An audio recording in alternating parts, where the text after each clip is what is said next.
One about a fella who plays retro video games and is a voice actor as well. His name is Rodeo. You can call him Balto just fine.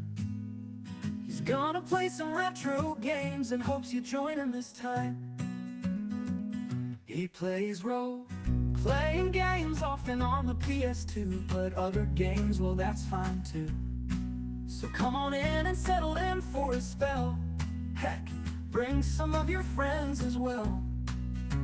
Make yourself cozy and grab yourself a drink, 'cause when he talks game design, he hopes it'll make you think. But you don't have to take my word for it, you'll see for yourself soon. Just don't make mention of that dog from the cartoon. The stream will begin in just a moment, so please enjoy this song.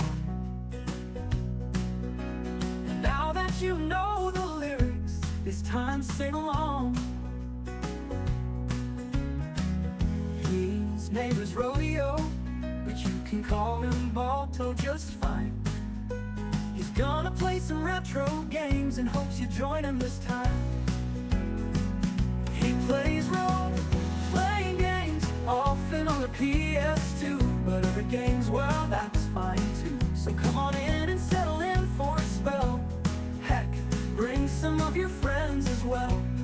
Make yourself cozy and grab yourself a drink, 'cause when he talks game design, he hopes he'll make you think. But you don't have to take my word for it, you'll see for yourself soon. Just don't make mention of that dog from the cartoon. The stream will begin in just a moment, so please enjoy this song. And now that you know the lyrics, it's time to sing along.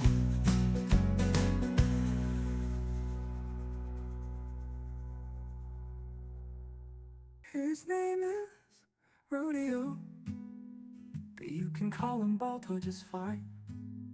He's gonna play some retro games and hopes you join him this time.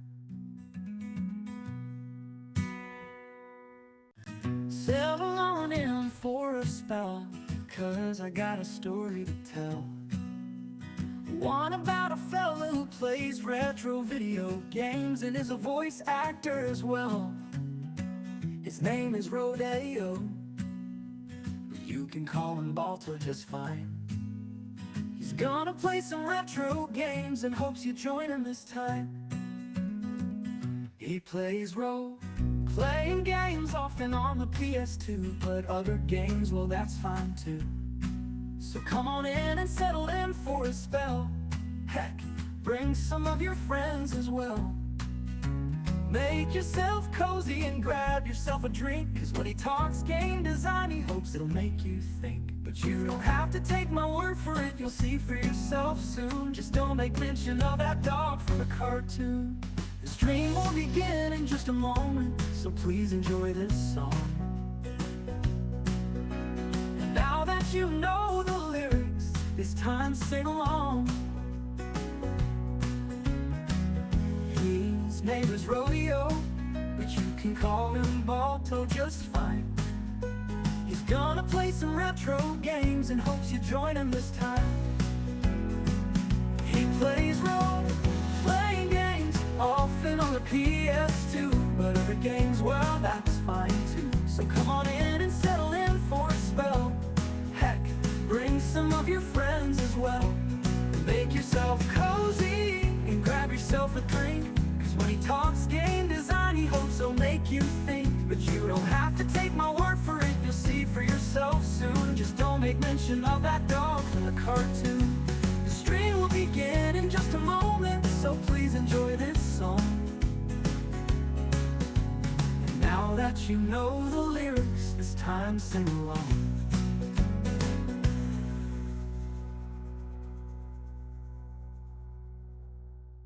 His name is Rodeo, but you can call him Balto just fine. He's gonna play some retro games and hopes you join him this time. Settle on in for a spell, 'cause I got a story to tell. One about a fella who plays retro video games and is a voice actor as well. His name is Rodeo. you can call him Balto just fine. He's gonna play some retro games and hopes you join him this time. He plays role-playing games often on the PS2, but other games, well, that's fine too. So come on in and settle in for a spell. Heck, bring some of your friends as well. Make yourself cozy and grab yourself a drink, 'cause when he talks game design, he hopes it'll make you think. But you don't have to take my word for it, you'll see for yourself soon. Just don't make mention of that dog from the cartoon. The stream will begin in just a moment, so please enjoy this song. And now that you know the lyrics, it's time to sing along. His name is Rodeo, but you can call him Balto just fine. He's gonna play some retro games and hopes you join him this time. He plays role-playing games often on the PS2, but other games, well, that's fine too. So come on in and settle in for a spell. Heck, bring some of your friends as well. Make yourself cozy and grab yourself a drink. Hello everyone, welcome to the Retro Rodeo, where we are retro. I am Rodeo, and today, brother, today we are Space Marines. We've been howdy, partner. Meaning to do this for a while, just like how we've been meaning to invite Owen Wilson to howdy on the stream, but you know, we're gonna have to just deal with the emote instead, deal with the chat sound. He's not returning my calls. Nice to see you in here, Mayhem.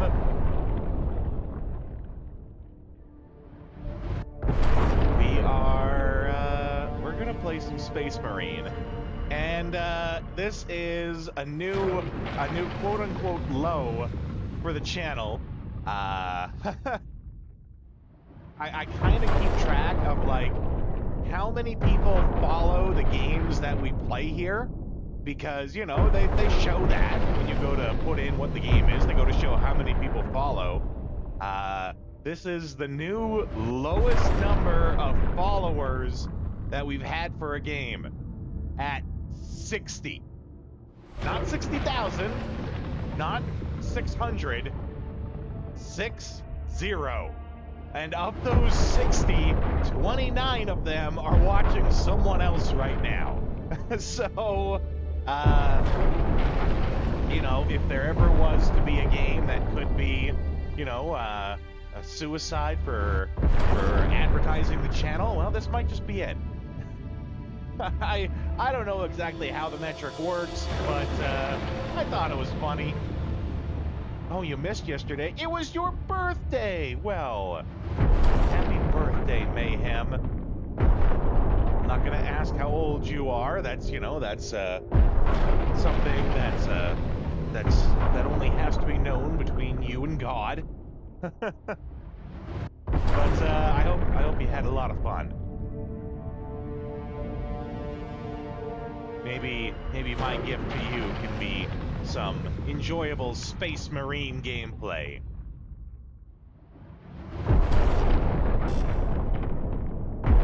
Okay. I've never played the original Space Marine. I did play the second one, though. And actually, I just remembered something before we get started here.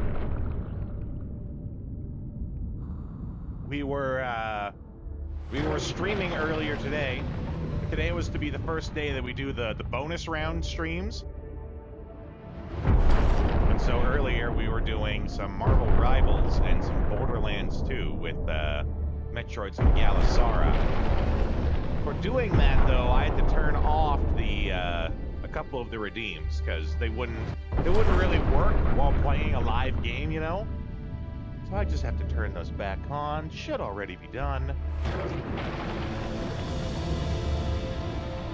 Got 2 new Lego sets. Ooh, Da Vinci's Flying Machine and the Millennium Falcon. I love it. There's a guy, I don't know his name though, but he takes all other sorts of Lego sets and converts them into the Millennium Falcon. Thank you. That is always good to know. And it's because I hadn't turned down the volume for it yet. That should be significantly better. Maybe we'll go even just a little bit lower.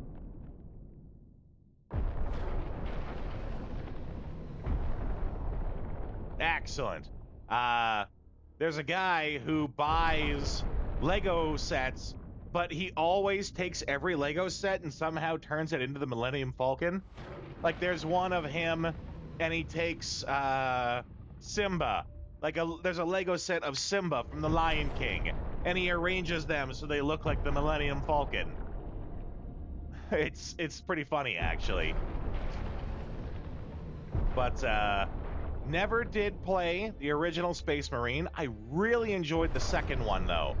I ended up playing that with my buddy Lou, and really enjoyed it. So I'm hoping the first one is the same, but actually I hope it's a little better. I love orcs. Orcs are probably my favorite thing in the 40K lore. I don't actually play 40K, but I'm in it for the lore. And orcs are my favorite, because they are the only people in this universe that are out there having fun. And orcs are what you fight in this one, so here's hoping for the best on that. And you know, the thing I like about 40K lore is you can get by knowing only, like, the most minimal amount of lore to it. Orcs like to fight. That's all you need to know. Orcs like to fight.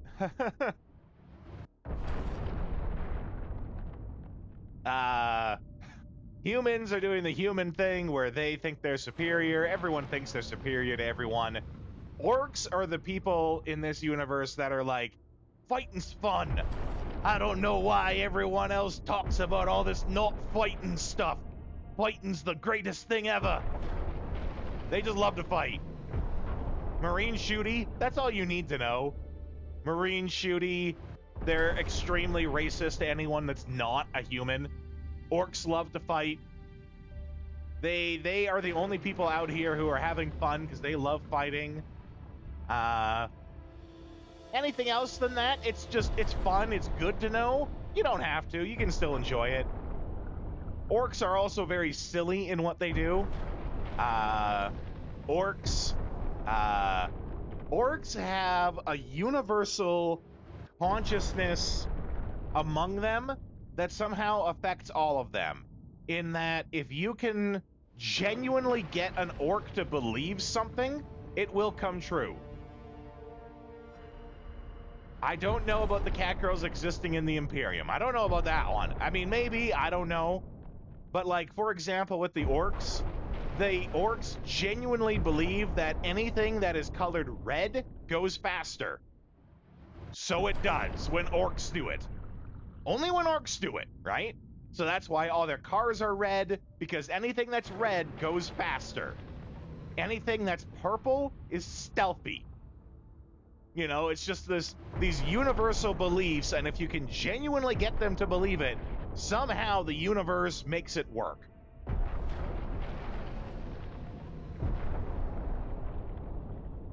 Orcs are... I wouldn't say they're dumb, but they think on a whole other wavelength than the rest. They don't think the same way we do. But, I mean, as a general blanket statement, I guess you could say yes.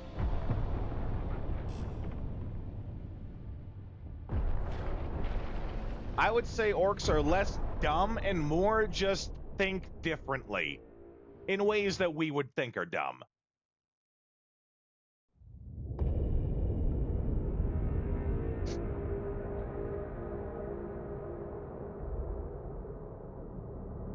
There is only war. We're out of bullets, yell, pretty much bang at them, yeah.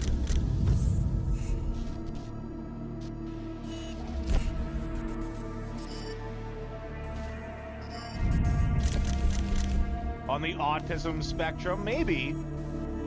I'm really not an expert on that.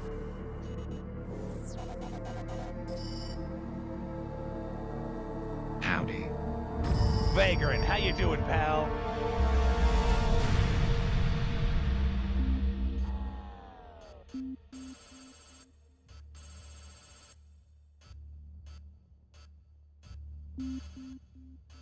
Oh, Exterminatus. Nope. You can't nuke the place. It has things that we need. You can't orbital fleet it.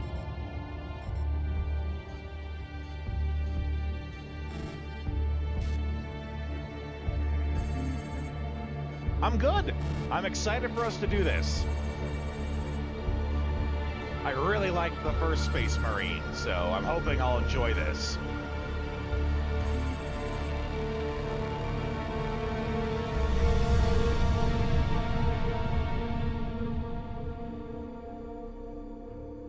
Or not the first Marine, the second Space Marine, I should say. I played that.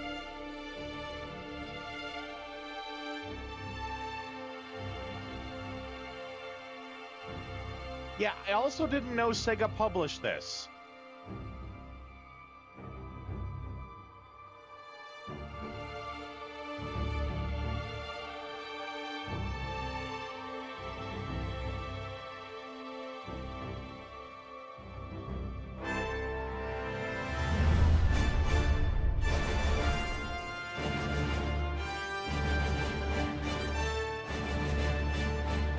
Secure the Titans. Okay.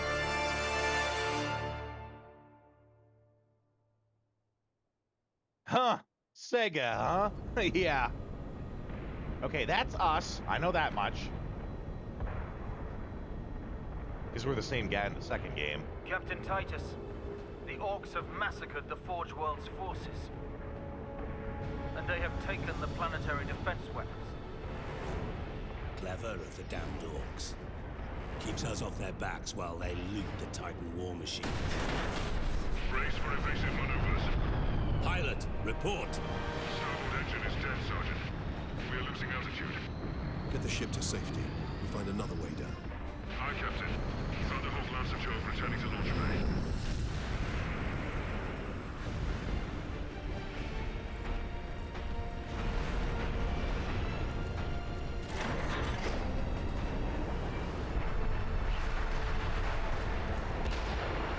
Ultramarines and their jetpacks. This is your plan. We need to get to the surface to take out the gun battery. Or do you want to go home already, Sergeant? Not before having a word or two with the Orcs. Is that wise, Captain? The Codex Astartes does not support this action. Try to keep up. Basically, this isn't in the rules. Are you sure you want to do this? Damn the rules.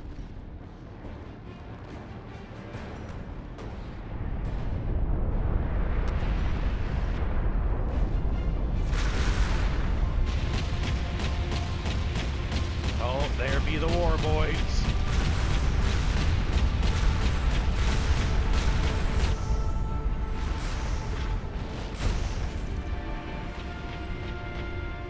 Okay, we might need to make a few adjustments here at the start. Oh, that's not bad, actually.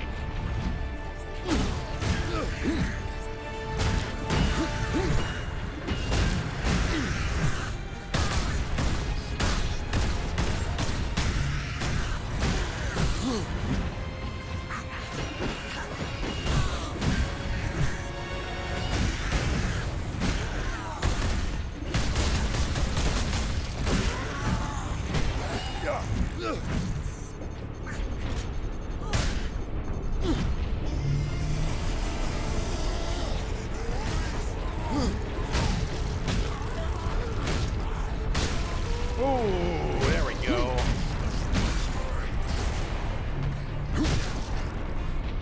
There we go. That's what I was looking for. Red and tear.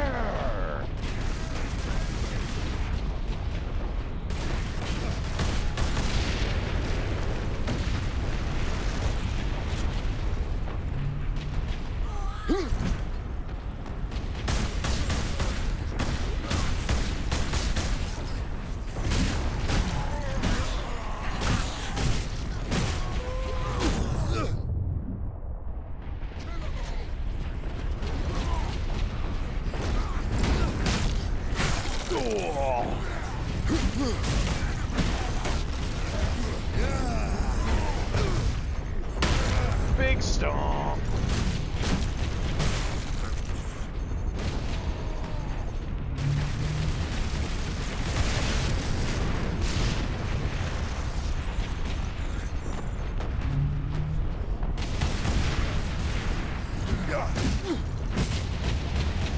Yep.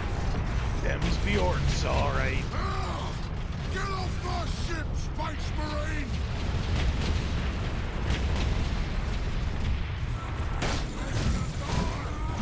Disable the ship.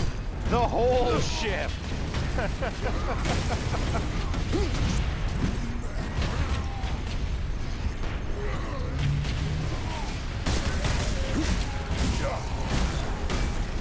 That's all you gotta do is just disable the entire warship.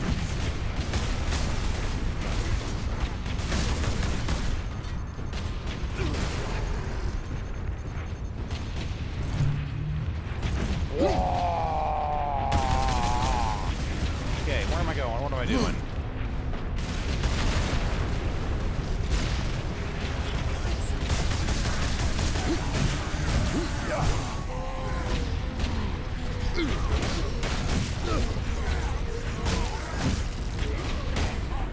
Come on. There we go. Boom. Finish. Oh, that's grenades.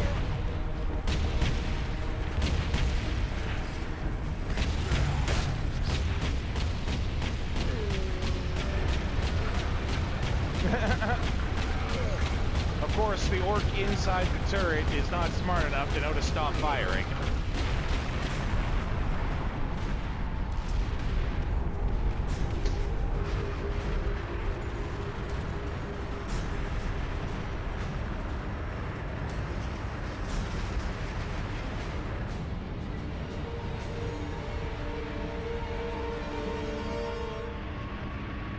And down she goes. Get off my ship!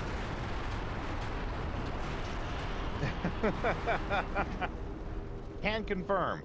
Disabled.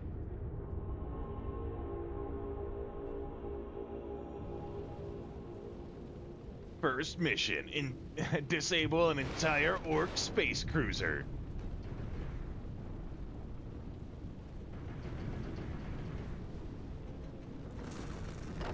Your day is going. Well, I mean, that's better than if it's not going, Vagrant.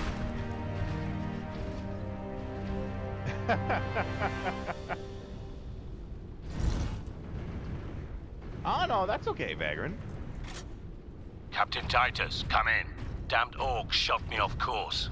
I've had no word from Leandros, but I'm picking up Vox chatter from Imperial Guard forces on the ground.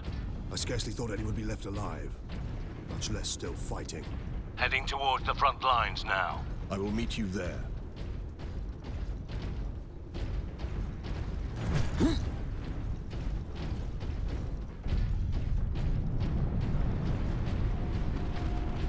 Against all odds.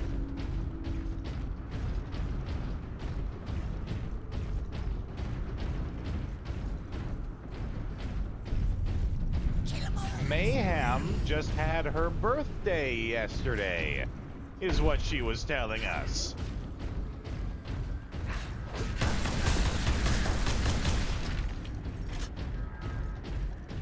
And actually, now that we have a second, I forgot to do this. I'll do for you what I do for all the other people whose birthday it is. Mistress Mayhem, how would you like to hear me sing to you happy birthday in Japanese? Have you ever had that done for you? Would you like that? It was Friday the 13th as well. That's right.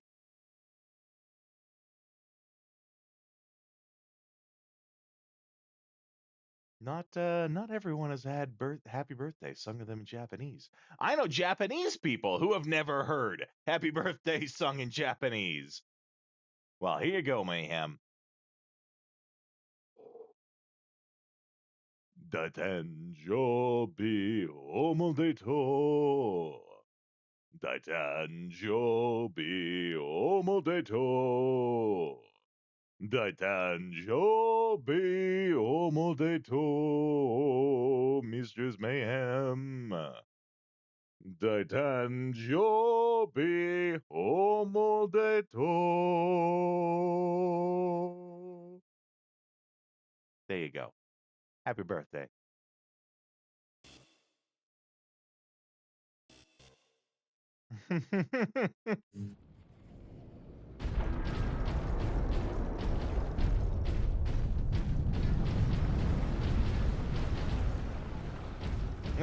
I'm glad you enjoyed it. Calm. Evacuate in orderly fashion. Anything back here? Oh, yeah. Collect an audio. Oh, audio logs. Okay. Oh, they don't automatically play. Or maybe they only automatically play if you hold the button.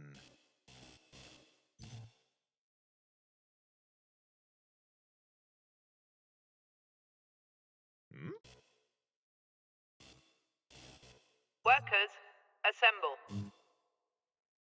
Oh, okay, I guess we gotta just take a moment to hear it. Workers, assemble. Caleb, there you are. The Shiring Brothers are saying we're under attack. The brothers are idiots, Lilith. They saw rocks in the sky. Xenos? Here? Damned unlikely. I'm not sure about the SSD part, Vagrant. This is a remaster. This is a remaster of the old Space Marine video game.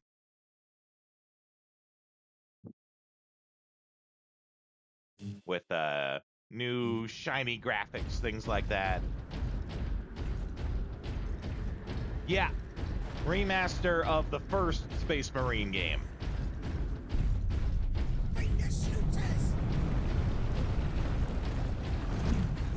I really enjoyed playing the second one, and was very disappointed when I didn't get to kill any orcs in it, so...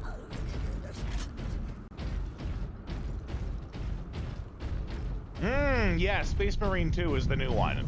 Or before this, I guess it would have been the newest one.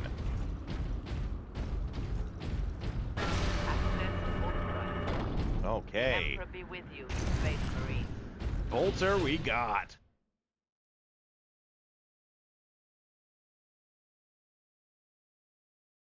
Looking in the theology about the Golden Path thing he was talking about, yeah. What did you find out there, Mayhem?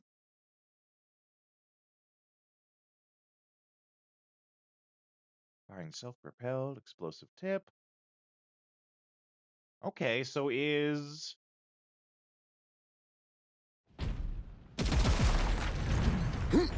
Yeah, okay. So it's still the same, it's just automatic. This way, boys. I'm gonna kill it first.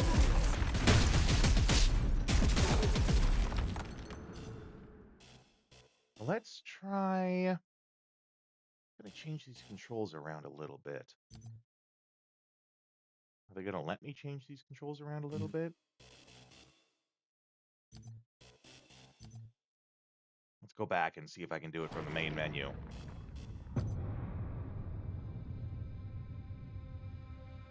Let's see, gameplay.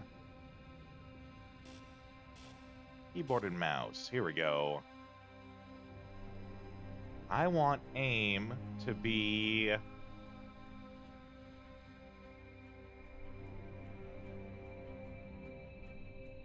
Oh, there's aim toggle! I might use that instead.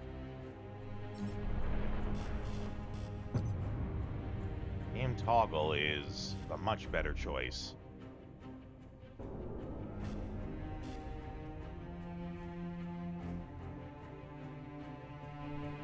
Okay. Oh, unless I'm gonna do... Let's do... Oh, it's not recognizing my mouse. I have special buttons on my mouse. And it is,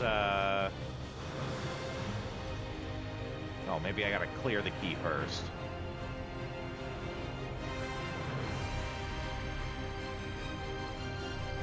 There we go, okay. Strike.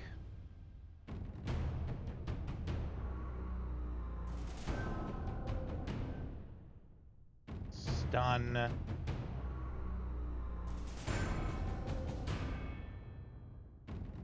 Aim.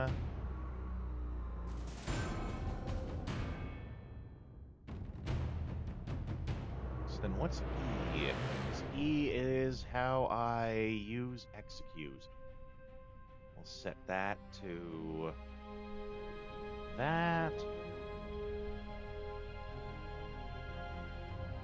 Stun, strike.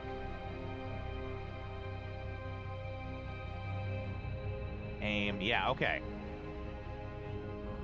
Designed to be the most streamlined, balanced experience, the intended journey, while leaving free will for the player to venture off and look for safe. Look for signs. I can't read tonight, apparently. Where did you find that? Because that actually sounds to me like the critical path, not the golden path. And if that was like a Chat GPT overview summary, they might be getting the two mixed up.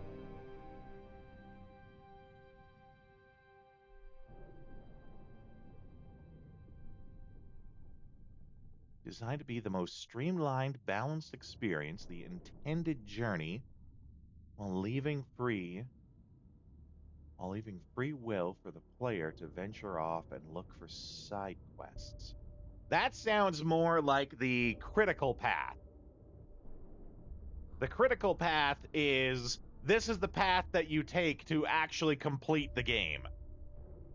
They go here, then they go here, they do this, they do that, they go here, they do that, they've beaten the level. But getting the critical path and the golden path that is something that like a Chat GPT might get mixed up.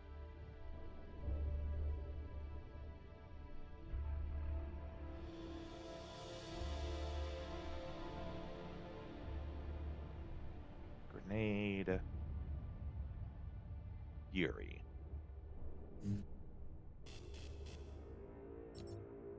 Apply settings.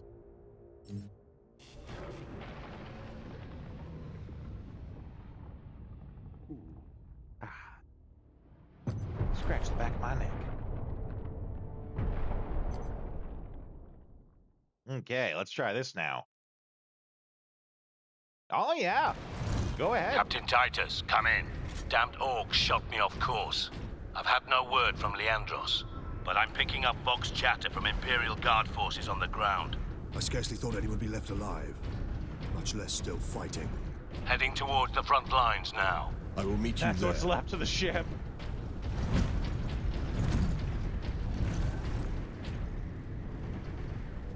Yeah, stun. So if I was to do the... What is it? It's... Yeah, okay, that for the kick.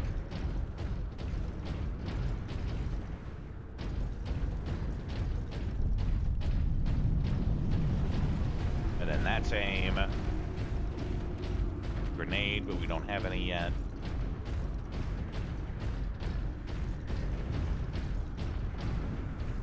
Yeah, I'm reading over what you... Streamlined, balanced experience, the intended journey.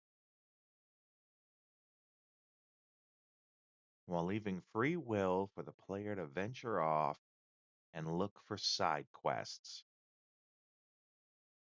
Yeah, that's still... It's the, balanced experience line that's throwing me off in that. Streamlined, yes, because that's the most direct path to get done whatever it is you want to do.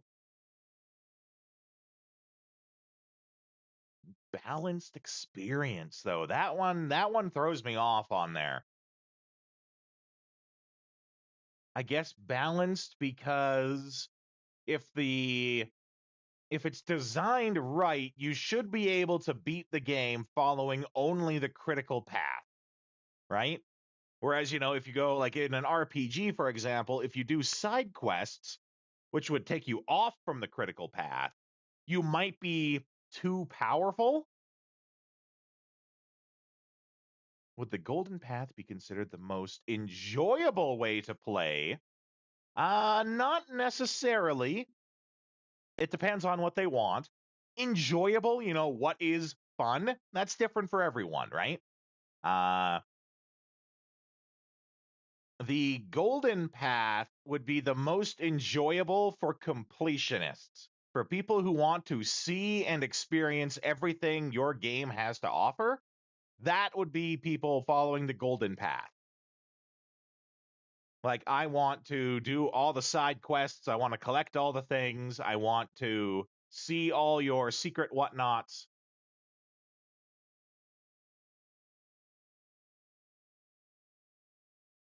Reveal your secrets to me, O Golden Path.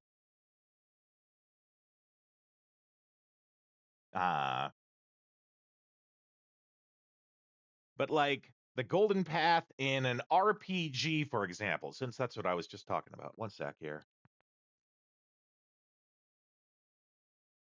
Stuffed up today. Golden Path in an RPG, for example, would be, I go to this new area. I go to a new town, right? Classic RPG scenario. I go to a new town. The goal is to talk to the king because I have to kill a monster in his dungeon. So you go to the town, but there's some people there. They have some side quests for you to do. You know that your goal here is to go talk to the king so you can kill the monster in his dungeon. So the Golden Path would be, you go to the town, you do all the side quests that you come across while you're in the town. So you go, you stop off at the store to buy a new sword. While you're there, the guy tells you that one of the people owes you money or owes him money. So you go do the side quest for that. Meanwhile, on the way, you meet a new character, Botania. You go talk to Botania. You have a little side thing with her, whatever that may be. You go, you explore, you find the hidden collectible in the well. And now that you've done all the stuff in the town, you go to see the king, and you finish your job in the area because you have done the main quest that then sends you to the next town. Yeah. And it really has to do with properly guiding the player, because if it's done properly, it shouldn't feel like they're being forced into it at all, right? Like, the explanation that I just gave you was very much, you just came across this stuff naturally as you were playing along. It's not like, here's your marker to go to quest. You came across it naturally as you were doing what you were doing anyway. You could have chose not to do it. You could have just chose to say to the shopkeeper, no, I'm okay, and just go see the king. But in this case, you decided, okay, I'm here, I'll do it. Seeing that thing led you to do another thing, and you came across another thing while you were at it. All flowed naturally, right? And you did all the things. The Golden Path is the understanding of where you are, where you need to go to finish what you're doing, and making sure that the player can get the best experience between the two areas. The best in this case being doing all the things, fully getting what they can out of what you've provided for them. But it shouldn't feel forced either. That's where the whole free will thing comes in.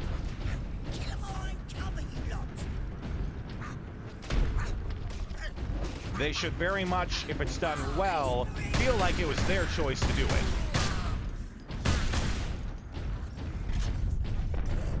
Yeah, they shouldn't be overwhelmed. Definitely not. Remain calm.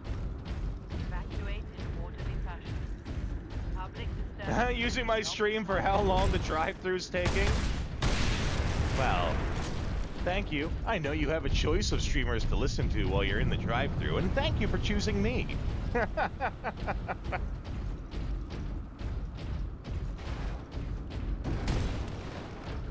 Oh yeah, you guys want to hear some game design? You know the place to go. You know your boy. Your boy Rodeo's got you covered.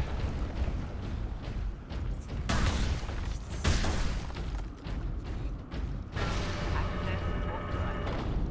The Emperor be with you, Space Marine.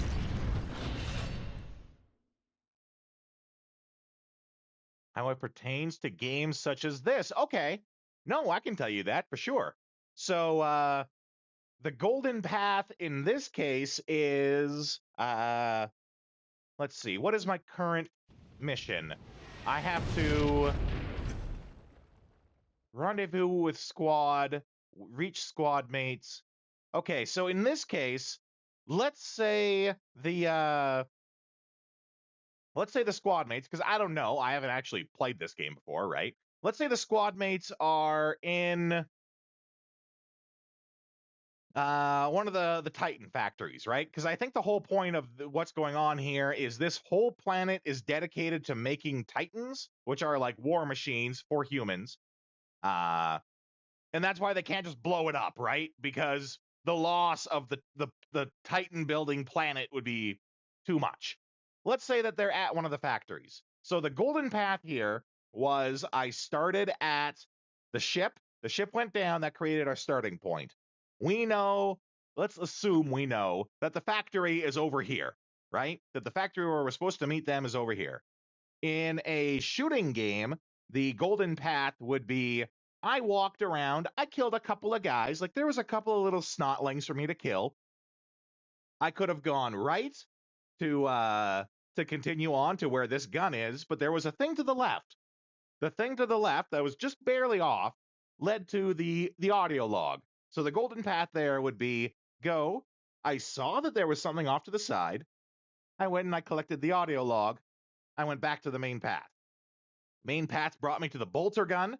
Bolter gun, I would say, is one of the key things because it's the iconic weapon, right? So we found our collectible. Our golden path led us to get our bolter gun. We could go up here, and then there might be two other ways to go. This way might lead to a different gun. But this way, over here to the left, leads towards our mission. So the golden path would be to go to the side and collect this gun. Even though we don't have to, getting it now will get it to us early. So we go and collect that. We fight back here. And then, let's say we got beat up in this fight. Our health is low. We could just continue on, or we could go this way, and then there might be a little health pack here. So we collect the health pack, and we get back on our path. When it's the golden path, provide offshoots that reveal... In this kind of game, yes. Call of Duty, I'm a little less sure of, because I don't think Call of Duty offers so much in the way of, like, stage-by-stage collectibles. But if you're looking for things to reward your player to have them goals and things for them to reach in the golden path, it would be things like new weapons, maybe a side mission where they have to rescue someone, ammunition, health. I'm trying to think specifically like Call of Duty, because that's what you asked for. New weapons, encounters, of course. Duh, that's really important. So the golden path, when it comes to like shooting encounters, hidden weapons, yes. Yeah, good point, Shrapnel. I can't believe I didn't think of it first. So let's say you are in a map in the Middle East, right? The golden path could be, and the golden path, how do I explain that? It has to deal more with the encounters that you'll come across. So if you're in the Middle East, let's say, There could be one where the golden path. Oh no, it's fine. And you asking about it sort of like refreshes it in my brain because I should know this stuff, right? You asking it sort of jogs the memory to help me remember this stuff. Golden path then would be you could take the most direct route, follow the critical path to get to your objective, which is to go to where you know the terrorists' hideout is, right? You could take the most direct path in there. But in this case, it could be a difference of you just walk down the street that is the literal most direct path to it to get to it, or you decide to go into like the back alleys. If you go into the back alleys, that might be where you find some terrorists that are, I don't know, chopping off a guy's hand, right? So you come across an encounter off to the side where you deal with that. It's very short because those usually would be. Oh my God! I'm bad at Middle Eastern stuff. I don't know why I chose that specifically. Probably because it's Call of Duty, right? Traded in trusty 6-shooter for heavier caliber bolt gun. Yeah, that's right. Could provide an encounter, and the encounter that you would get onto the side of that is really supposed to add depth to the world that you're in, right? Because you could just go down the streets and it would be there wouldn't be any encounters because it's the middle of the street, right?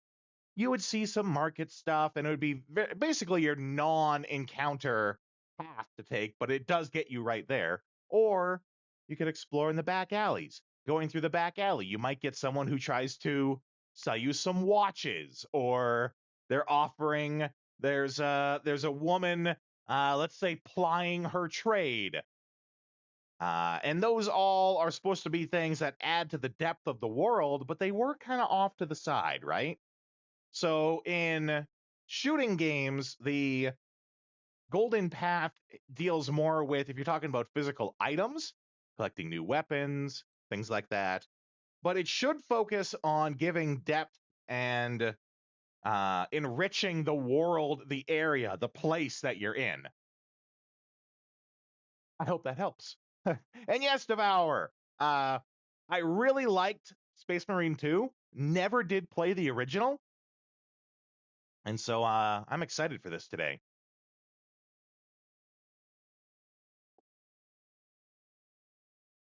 Found out why it's taking so long.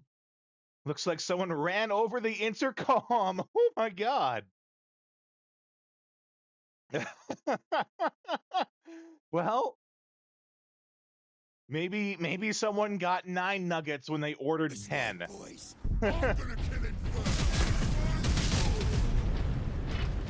So right here, right now, we're still on the critical path. We couldn't do anything different. And I would consider getting the Bolter critical path, because the Bolter is the iconic gun to the Space Marine. So I don't think there's actually anything over here. So this is just set dressing, which is nice still. Set dressing can be part of the Golden Path and enriching the world, right?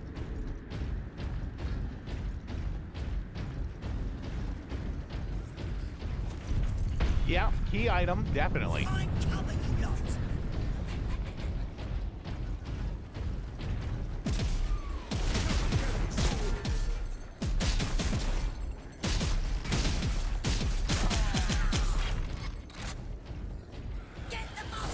So right now, this is actually a Golden Path moment, because I could have just kept going. I could have kept running, and they would have just kept walking. As a Golden Path moment on the critical path, I decided to stand here and take a couple of shots at them. That's something that would be on the Golden Path in a shooting game, right? I could have just kept walking and decided to take some pot shots at them. Yeah, and that just sort of, it added to the experience of it being a shooting game. I say shooting game because a lot of the rules are the same for like third-person shooter, first-person shooter, and so on. So when I say shooter game, it's not because I don't know that there's different types, right? But when the rules sort of are universal, I'll use a more universal term.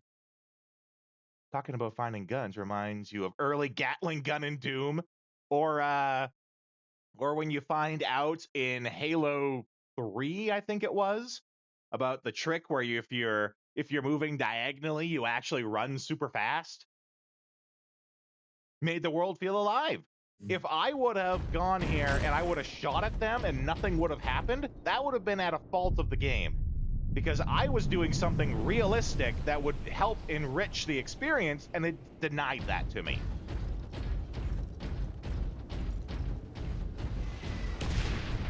So we're still on the critical path here. Suffer not the Xenos to live.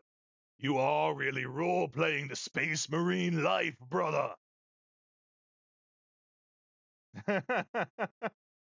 Oh yeah, that's I think it was Halo 3. If you have the chain gun, like the one that's actually like you have to pick it up and drop it.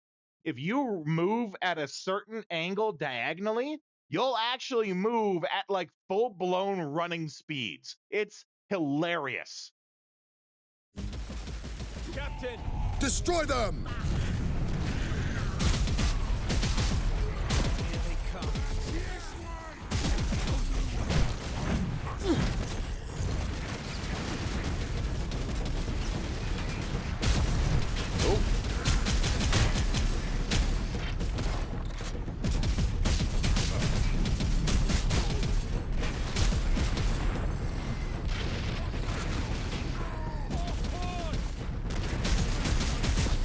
Yeah, you switch to a third-person view while you're holding it.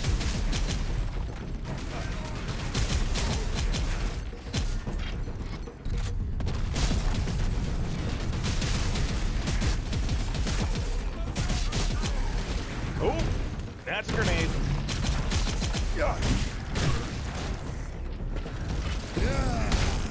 That's a knife in the skull.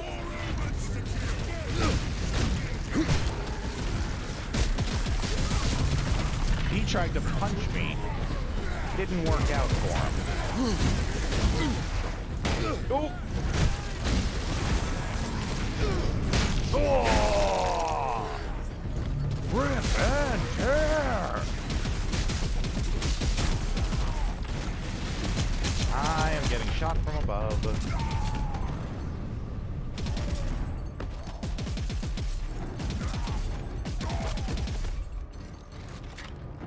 An adequate amount of blood.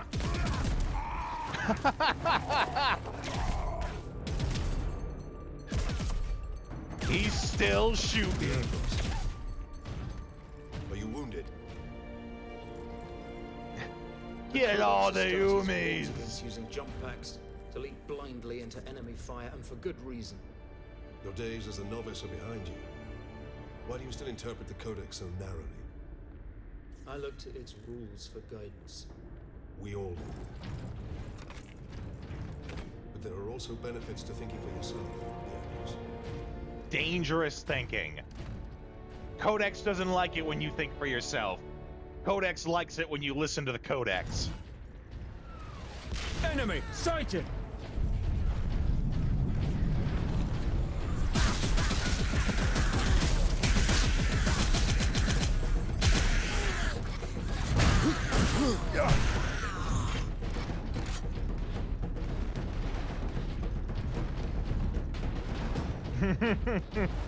Whoa!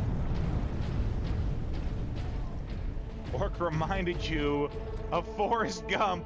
I ain't got no legs, Lieutenant Dan. I ain't got no legs, and I gotta kill all the Umis. Cannon, Captain. Sedona's picked up local Imperial Guard communications. They survived under the shadow of that gun. This is a classic moment too, one that has died out with modern gaming, modern graphics, modern abilities to load areas. In these old games, if you ever get to a section where for whatever reason your character walks around slowly, it's because they are intentionally slowing down your character so they can load the next section of the game without you being there to see that it's loading in. Same thing if you're playing a game and suddenly you're going down like a narrow corridor, like a place where you have to like sidestep to get somewhere. They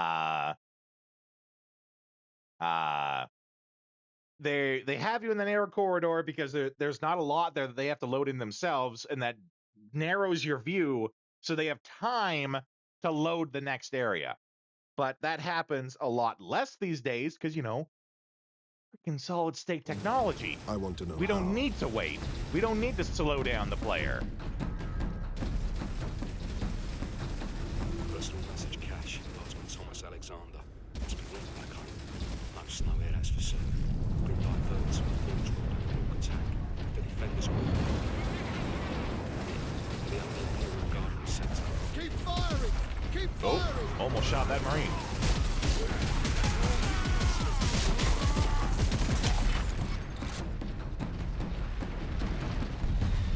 So right now, we're still following that critical path.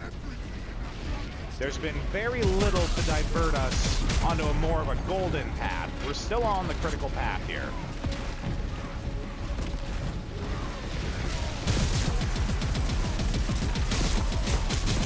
That being said, this might be our first diversion because we can kind of like look around up here. The critical path, okay. Yeah, the critical path tells us that we want to just get down there and get into this fight. We want to get down there and help them.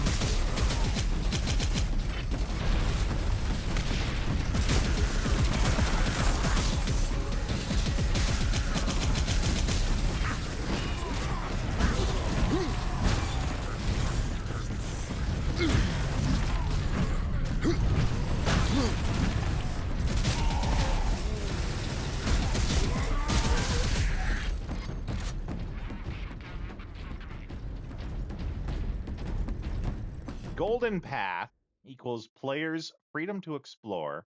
Critical path, most direct route to main objective. The critical path one is right. Golden path isn't really the golden path unless there's something else to do that diverts them off the critical path. So, let's say, for example, in this particular area that you just saw, the critical path was you go down, you fight these guys, and we might go more forward to fight more guys, or there might be a spot off to the right that sort of like goes around to flank them from behind. That is a golden path thing. We could go straight up. That's critical path. This is a little bit of a golden path. And over here, there might be, some ammo. There might be some armor or something. Guidance to new things. It could be guidance to new things to learn about the world and mission objective. Things like that, they're specific to the game, right? Like how I'm describing it is different in shooting games than it is in like an RPG or something like that.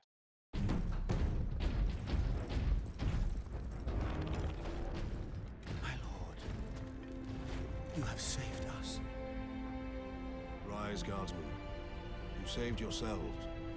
Right now, we're still very much You on a would be, my critical lord, path of things. If not for the lieutenant. Where will we find this lieutenant? At the front lines. Follow the trench network to the lieutenant's command bunker. Carry on, guardsmen. We rendezvous with Sedonis, then we find this lieutenant. We need updated intel on the gun battery.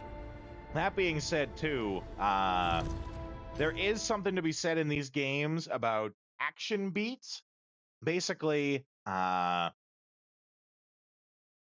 when you're designing a game and you're in like the conceptual stage, right? Like you're just trying to get into words, into a document, how this game will play in words. It's important that you can do it in words. You want to write out action beats, much like how story beats are, the guy talks to the girl says yes, she'll go on a date, but the girl loves dogs and he hates dogs. Those are story beats. Action beats would be, how is your game intended to be played? Action beats can very much work a lot like how we're talking about the golden path. in that there might be an intended way for you to play, such as, you know, in here, the action beats, if you were to write this down, would be Marines are fighting ahead, you charge into combat, you perform melee strikes against the weaker guys, combo that into a stun that then does an execution, and with the distance closed, you shoot a few people. Those sort of action beats and understanding how your combat will work are probably more critical than like how we're talking about Golden Path, because this is just the type of game where the action beats of each scenario, and that could be different, right? Like the action beats could also be, in this particular scenario, you charge in, there's a minigun, there's a turret, and you are expected to go to the turret and mow them down. You don't have to, but that is what's expected. You could instead grab the sniper rifle that's over there and snipe people. That's more applicable, I think, than talking about Golden Path in shooting games. It also highly depends on the shooting game, right? Through here, my lords. Head out the upper level and continue through the plaza. The bunker is beyond that. Okay, like right here, let's see if this is actually... No, that's walled off. I thought that there might be something hidden over there, and I was going to start saying that's a Golden Path, is if we go over there to find something. We're still very much on a critical path here. A few hundred against 1 million orcs, and they fight on. Only in No. death. Get off! My legs. I can't feel my legs. I got to see a space marine before the end. God, Emperor. Watch over those who fight in your name. So this is a Golden Path moment here, actually. Because we could have just marched on through, not given a fuck. But, you know, he talks about how it's 200 versus 1 million, and they still fight. We take a moment to just sit back and, like, look at these guys. We can see their struggle. This guy over here was like, all I want to do before I die is see a Space Marine. You are a Space Marine, right? So that does a good job of, even if you know nothing about the lore, you know Space Marines are such paramounts of what they do that this guy's only wish is that he meets one before he dies, right? Correct. It could be a lore element. Absolutely. But it was optional. We didn't have to stay here for it. We could have just marched on through and we probably wouldn't have heard that. That would mean that we are following the critical path playing the game. It doesn't always have to be something that literally takes you to somewhere else. It can be what you do while you're in an area as well.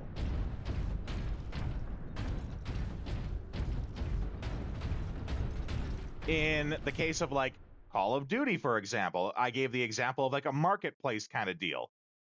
It could be that even while you're on that critical path that I described, the one that's just you walk up the main street to get to the terrorist place, if you follow that path, but you stop and you wait a minute and you like check out the vendors and you hear them talking about selling their fruit and how, you know, this was a good year, or, you know, I made a lot of money in a deal. That's following Golden Path in that you took the time to actually sit there, listen to it, get engrossed by the world.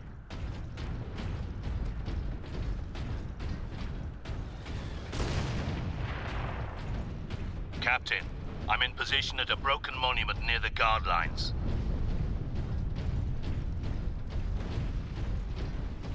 Quotas must be met. Despite alien incursions, delinquency is an affront to the There he is. So right here, this is another Golden Path moment in that we could just run straight into the fight.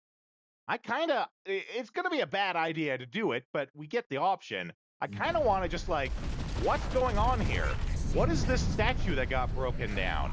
Why is cathedral architecture? You know, take a moment to just like take this all in. Clearly they want us to just run forward and fight.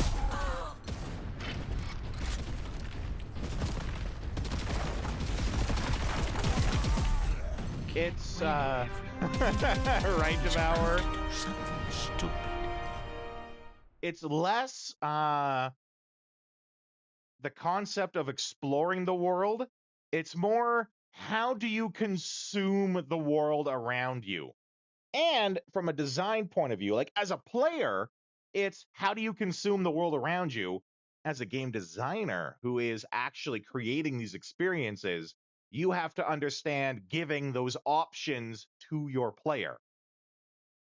And understanding what is important and putting it on the critical path, what is nice but not important. You have to, it's an understanding of what is necessary to the player. What must the player do, know, consume, understand? You put it on the critical path. It's much like when I look at like game treatments as one of the things in the class. You know, ask the students to make a treatment for a game. A treatment, much like a movie treatment, is basically summarize your game in 3 pages. And, you know, you can be very loosey-goosey with your concepts and, you know, but you have to also remember you only have 3 pages. So I've had students ask, like, well, but what if I have a whole lot that I want to talk about and it's more than 3 pages? Well, then you have to understand what is the critical, most important parts to get across and trim the rest out. It's good that you know this other stuff, but if we're just talking the critical parts, what is the most important parts? And that gets them to think about, right? What is actually the most important thing? If I have 4 things that are the most important thing, but I have to cut one of them, of those 4 things, which 3 are the most important?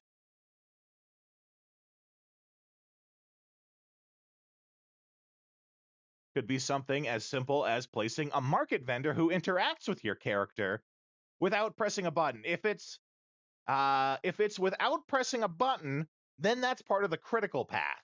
But if it's like you're walking down that street I was telling you about, and it's like turn and press A to talk to vendor, then that's golden path. If it's that the vendor stops out in front of you, stops you in your path, and is all like, hey, do you want to buy a watch? And you can't get past him until you tell him to get lost, then that's critical path. They might have thought that was important because it helps get you in a mindset of where you are. That people think that it's okay to just stop whatever you're doing to try to sell you something, right? But if it was that same vendor, but he's just like off to the side and you get the option to turn and look at him and push A to talk to him, then that's golden path. But what is never the golden path is when we have to watch ads. That's never the golden path. That is the opposite of the golden path. That is the trash path. I don't know. But we're having fun. We're talking game design. I love it when we actually get to talk about game design. It has been a long time since we've actually like talked some serious game design here. In the meantime, though, we're gonna play some tunes for you. Let you enjoy the AFK screen as much as you can if you're a subscriber. Otherwise, we'll see you in a couple of minutes.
Okay. I think we were listening to a little bit of Shadow Hearts there for a minute. Meanwhile, the heat is starting to finally kick in. Late in the day, the heat's finally starting to kick in, so I got the air conditioner running now.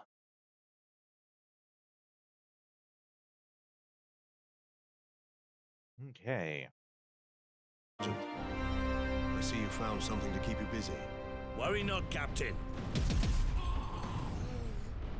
I've saved some orcs for you. The orcs have got that gun well defended, no mistake. But typical orc behavior would be to dismantle or destroy the gun. And certainly not use it to keep our forces at bay. There's a strategy behind it. Wait, orcs don't use strategy. This day is getting interesting. I may have encountered the orc during our jump to the surface. That was the orc ship I saw crash near here, I tell you. Okay. If the horde hasn't yeah. turned on itself, it's still under his control. Here we go. Chainsword is the other iconic weapon of the Space Marine. Bolter and Chainsword is the iconic combo. 1 to stun. Yeah. We just got an upgrade.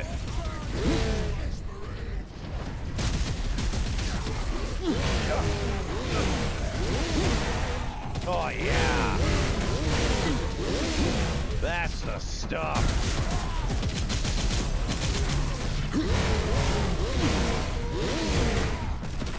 This is war. I like those odds. Exactly.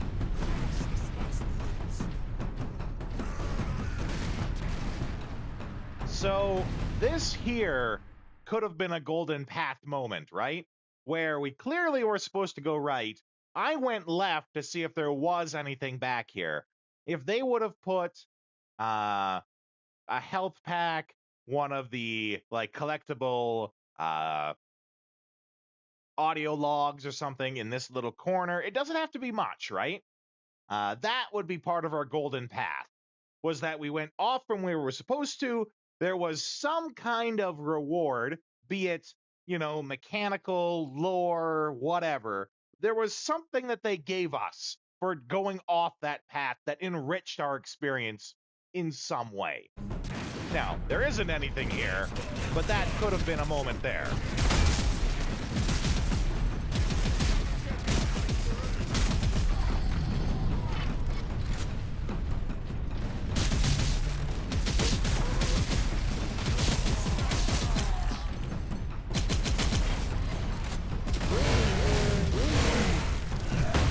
Oh, we get a stomp instead.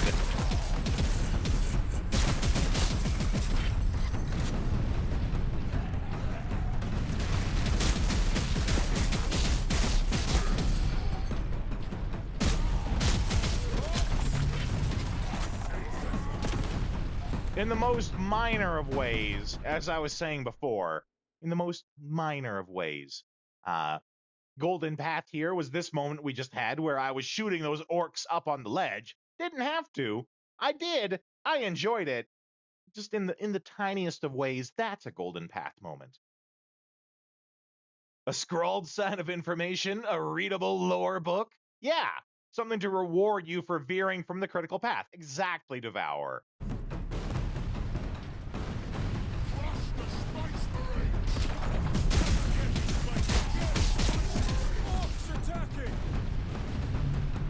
Okay, so here we got a left and a right. This might be where we get a good golden path moment. Okay, this is a golden path moment here. Because, like, we went off from where we were supposed to. It led to some ammo.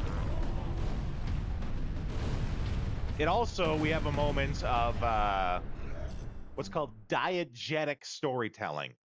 Diegetic means something different in games than it does in movies, so be sure of that if you go to look it up.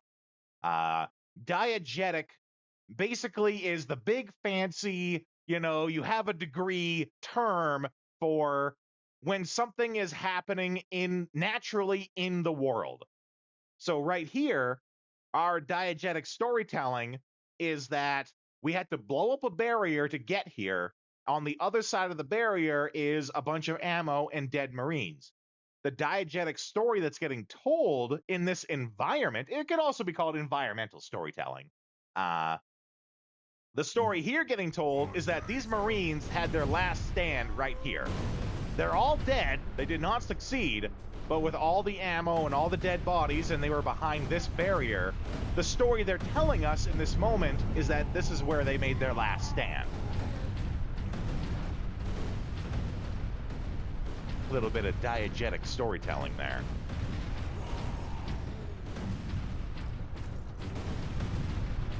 And this was a golden path moment, right? We went off to the side, we got ammo. Not the biggest of things, but it's something, right? Not all the things that make golden path moments need to be, you know, life-changing to the game. Target that squig! Goddamn squigs.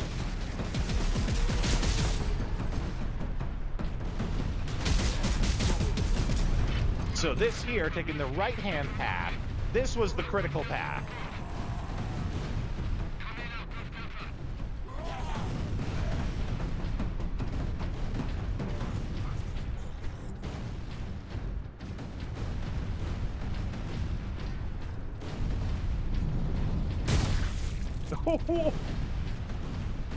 He went sploosh.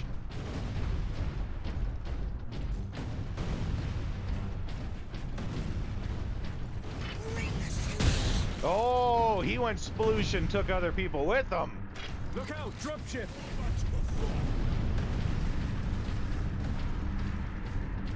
Okay, talking about the critical path and, you know, how things that are on the critical path are important, they put a big ammo stock here. Obviously, we want this ammo stock because there's going to be a big fight ahead of us, and they want to make sure that we are properly prepared for it. You know, things that are important put on the critical path. Because without this ammo, oh, it's grenades, even better. That even more emphasizes my point. The fact that it's grenades means that now we're going to get a good opportunity to use the grenades. They're going to teach us about grenades here. They're probably going to have like clusters of enemies and tell us to use grenades on them.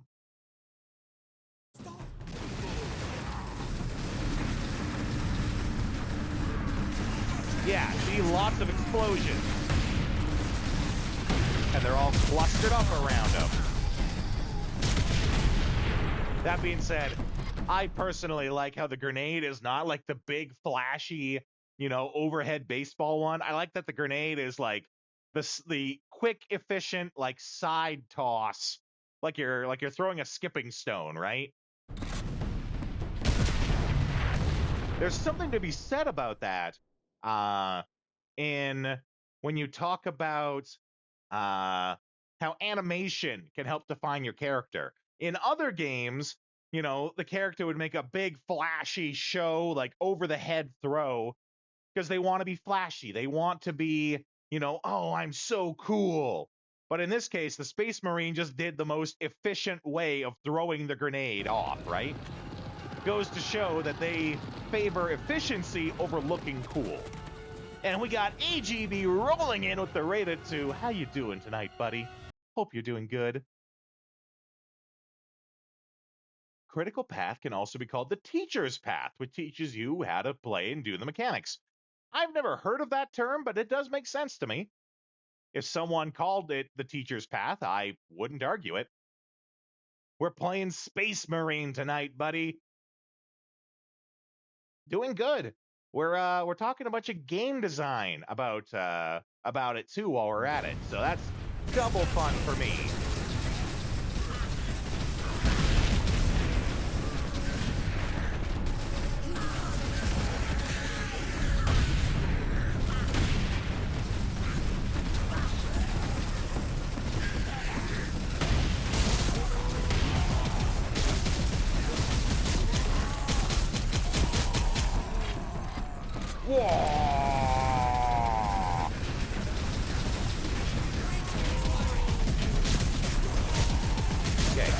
those guys that are shooting us from up top.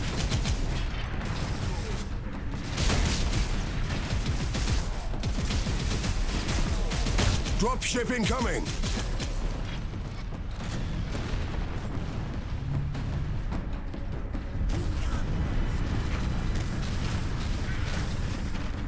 This is a moment, too. With the dropship, if you know nothing else about orcs and you were to look at this dropship, you kind of look at its design and you're like, this ship isn't a real ship. This is a bunch of scrap metal thrown together with glue and gum and dreams.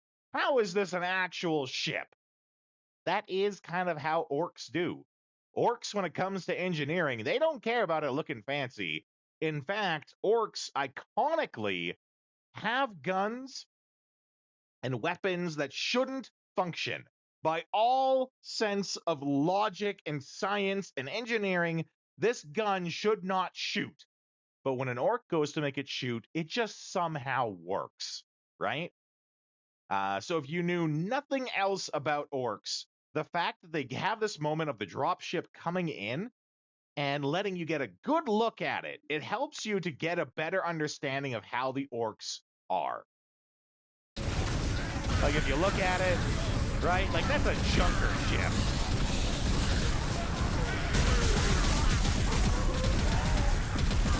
And they make sure it's front and center, so you can easily learn that.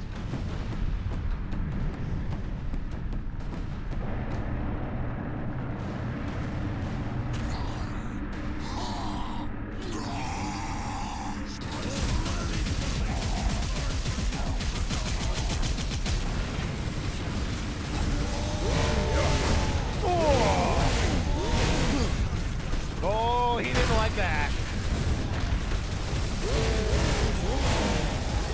Oh!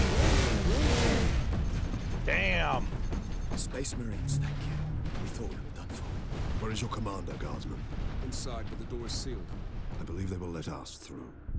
Imperial Guard, we are Ultramarines. Open this door.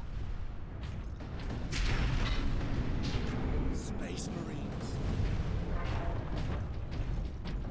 So again, we come in here. Yeah, we went from Raffle stomping them to becoming the Raffle Stompy ourselves.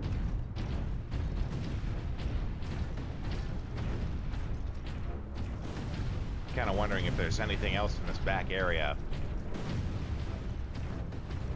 And the fact that I willingly chose to come out here and look for this, I mentioned last time that you shouldn't have to tell players to find the golden path. They will look for it on their own. That's what I just did. My brain told me I didn't fully explore this back area. I should go explore that back area to see if there's anything good there.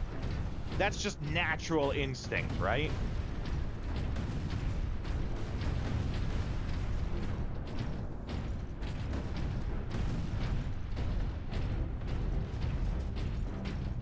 Word from the second record.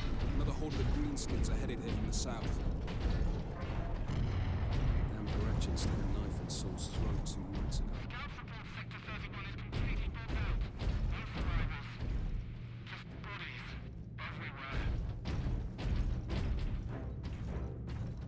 Can confirm.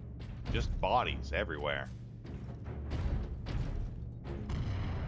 This is also a little bit of diegetic storytelling. You have living people just like standing and sitting and resting next to dead people, and it does not bother them one bit. Like, these are all dead people, and they didn't like put the dead people off into a corner. They just left them where they are, and they are perfectly okay with just chilling next to a dead body, right? That tells you about the mindset of these soldiers.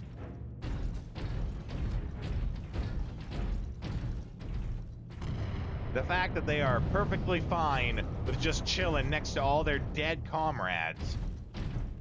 Reinforce their position, hold the line, and stay alive. Aye, Lieutenant.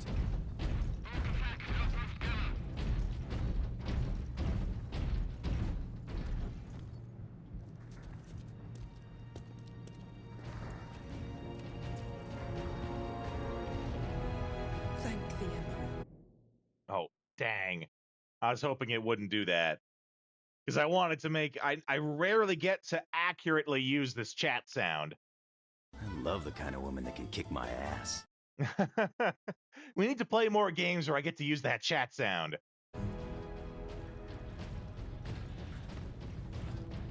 Second Lieutenant Mira, 203rd Cadian Regiment.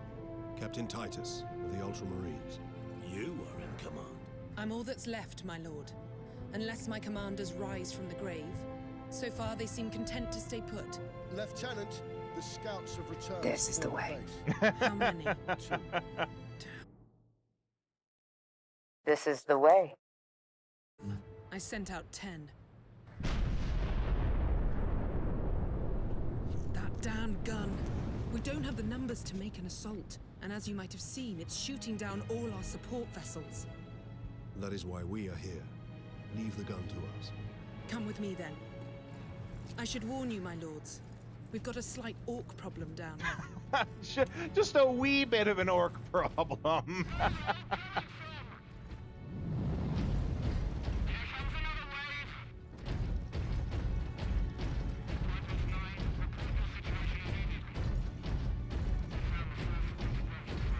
Genetic scan complete. Adeptus Ooh. Astartes. Access authorized. What is a purity seal? Fury! You now gain Fury every time you damage an enemy. Once the Fury meter is full, use number pad 6. Just so that you guys aren't confused, I have one of those super cool, I can't lift it up for you to see. I have a mouse that was designed for MMO games. So, like, I can't even... The main part of the mouse that you hold on to, right? That's a mouse. But then all the stuff on the thumb, where the thumb goes, there is 12 buttons on where the thumb is. And they're all programmable, right? And I have them tied so that the game, my computer, thinks that they're the number pad.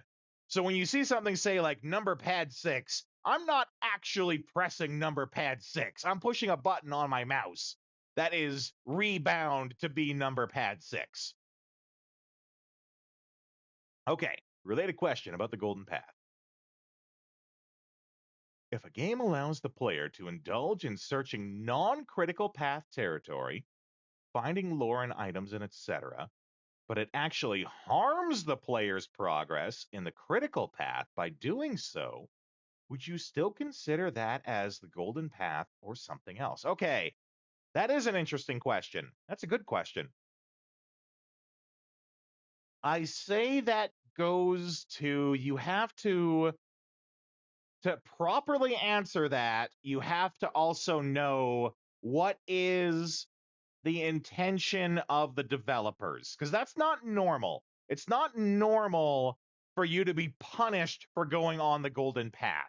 You can be, but then that falls under the purview of what is the feel, what is the mood that the developers want the player to have? What's the mindset they want them to have? So, for example, if it's a game where, okay, Deus Ex Human Revolution.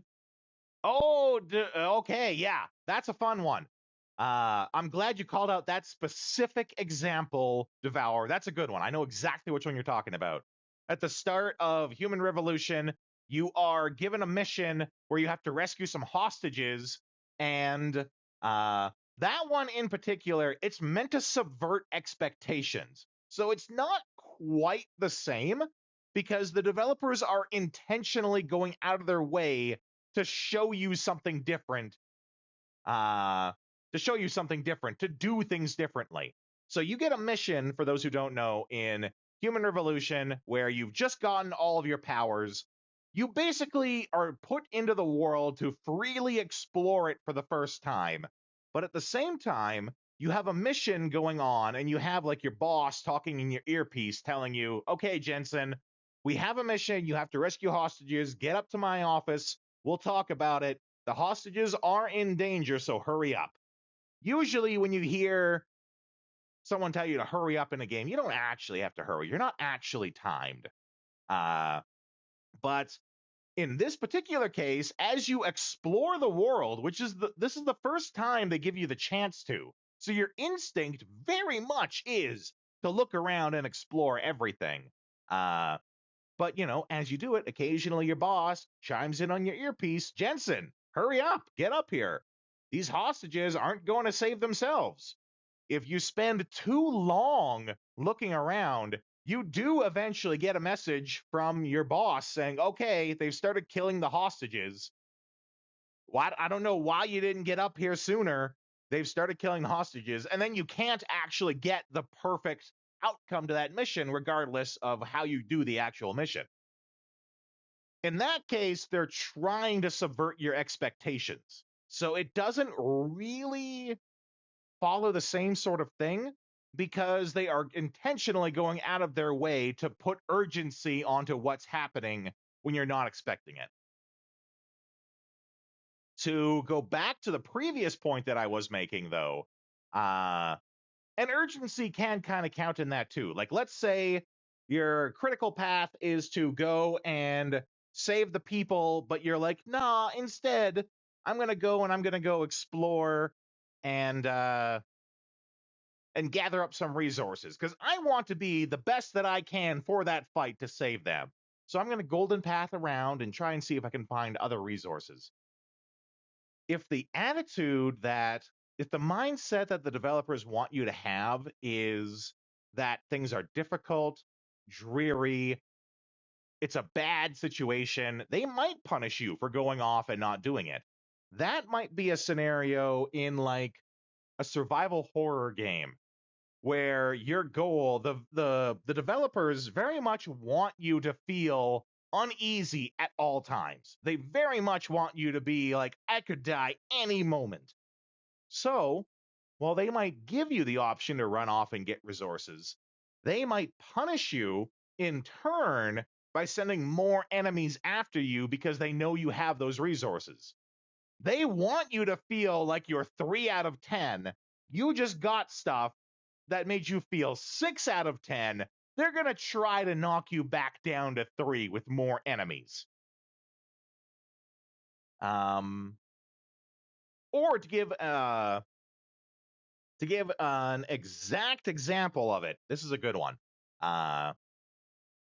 Resident Evil 4, I don't know if they do it in the remake, but they most certainly do in the original.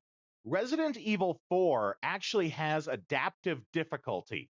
So if you have lots of ammo, they will actually throw more enemies at you to fight. If it's been a long time since you've been low health, they will throw more enemies at you to fight. So if you are going on that golden path to go around and collect as much ammo as you can, that's fine. They're going to give you the option to do it. They're going to make sure the game is harder for you because of that. That is them, quote-unquote, punishing you for following the golden path. Which, if you take that punishment and you're like, well, screw you, I'm just going to dominate them anyway, then that's fine too. That also creates fun moments, right? Hope you're doing good, V. We are playing some Space Marine Remastered, and we are waist deep. We are full on talking game design about various things today. Lots of talk about the golden path in game design. Yeah, Devour, I hope that answers your question. If it doesn't, tell me what part you want to hear more on, and we can discuss it further. In the meantime, what do you though, know of the Titans on this planet? I have the fury of the Emperor to unleash on these guys. Invictus at Manufactorum Ajakis.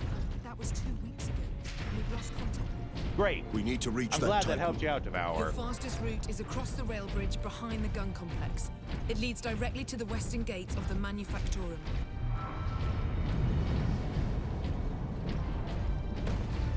So, this could be a golden path moment here, where obviously they want us to just for the Emperor. That's right.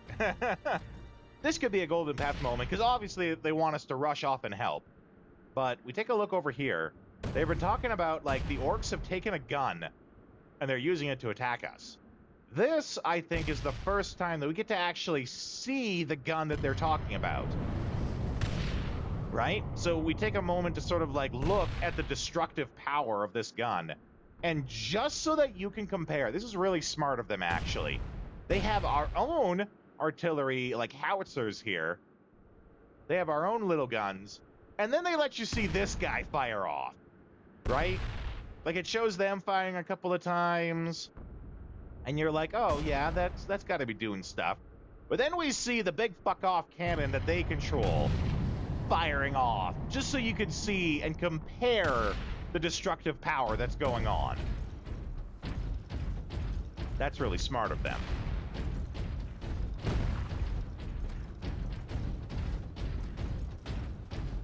Get me that field manual. Stuck on bloody Forge World and not a single tech priest in sight.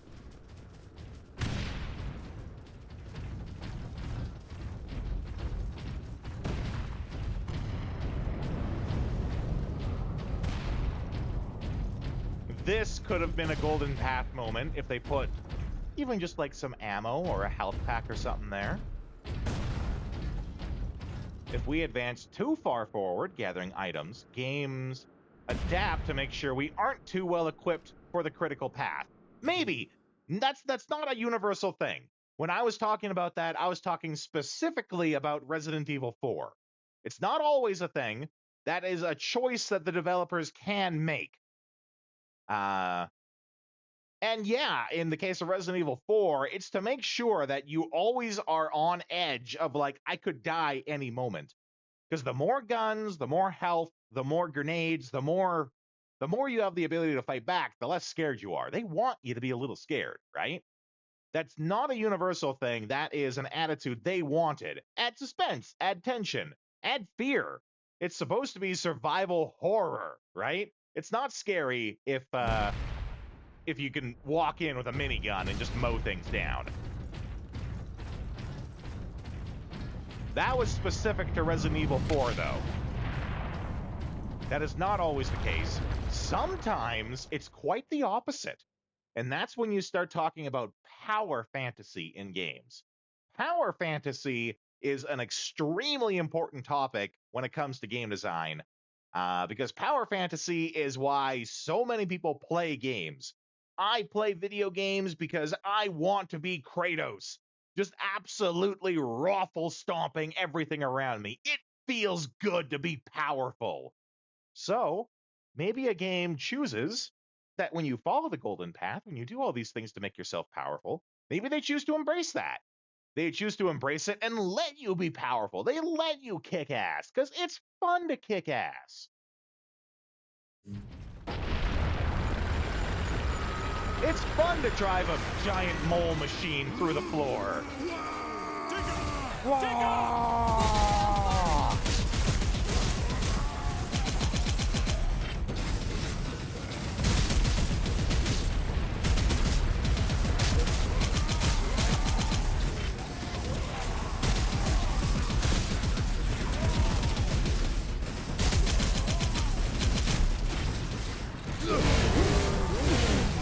Stomp!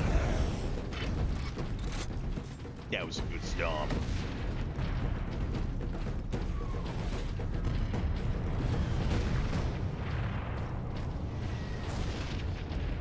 Move! We need those damn medipacks!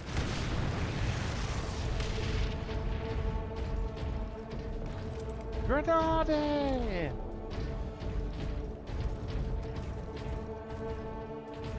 Does this say... No, I can't, like, clamber up there.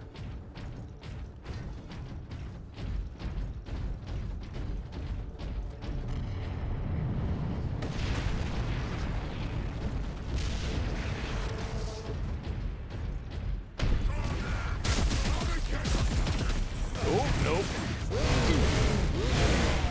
Stomp!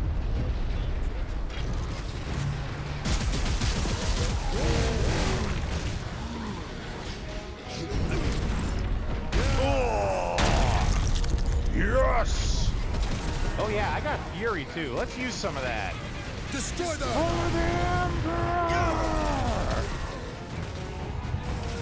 Well, shit, they're all dead. I'm sorry, Emperor. They all died before I could get there. Ooh, ooh.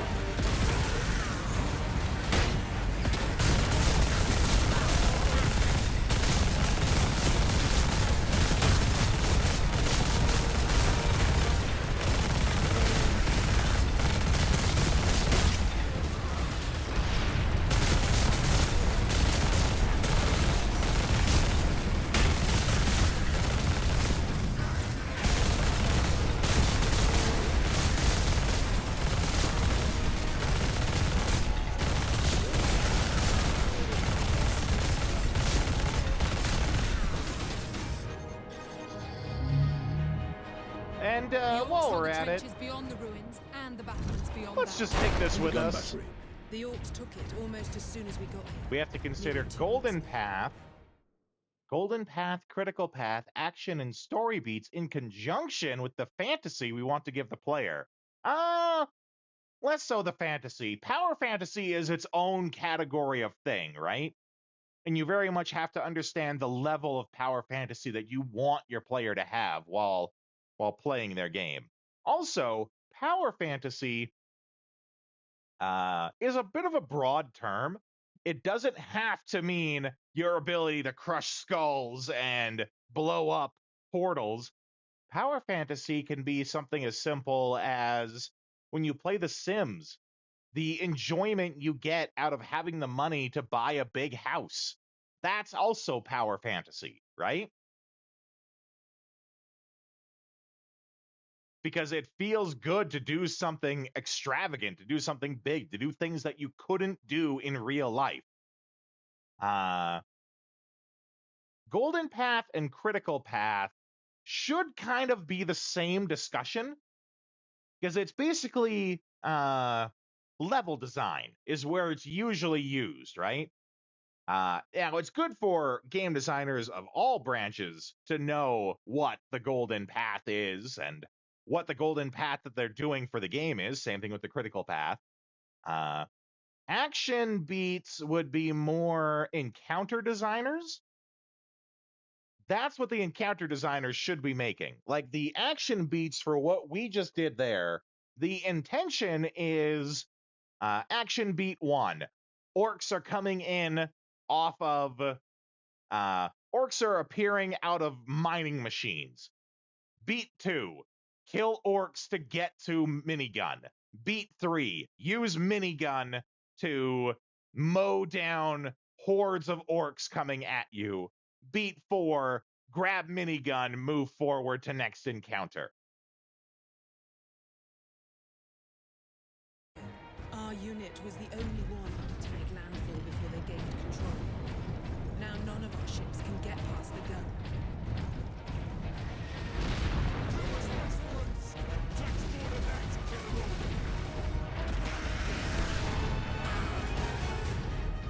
Can we? Okay, we can still melee with this gun.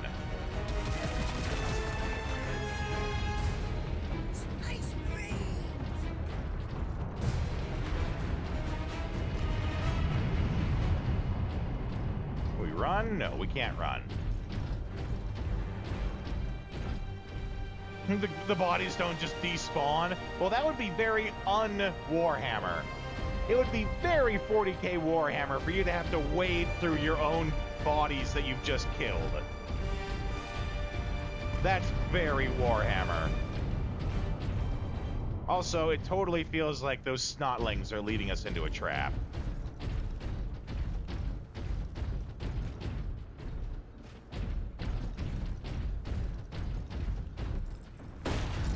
No, I like that gun. Weapons authorization confirmed. A Access granted. Stalker bolter. That sounds like a sniper rifle. That's totally a sniper rifle. All right, well, we can have some fun with the sniper rifle for a minute.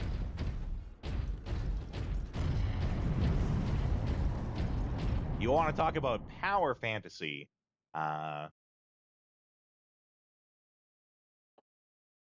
Sniper rifles are a great way to fulfill power fantasy. the ability to have the one-shot, one-kill power is very easy to get. Like, the enjoyment that you get out of it, very easy to fulfill with a sniper rifle.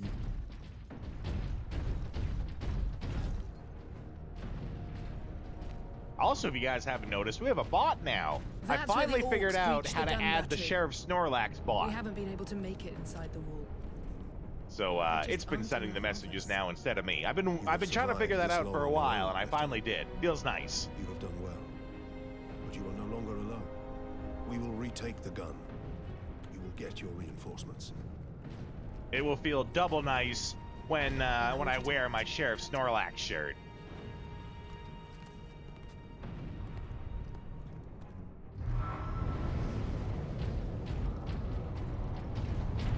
We're heading back to the command post, Captain. Good luck. Oh, okay, so this isn't quite a sniper rifle. It's more...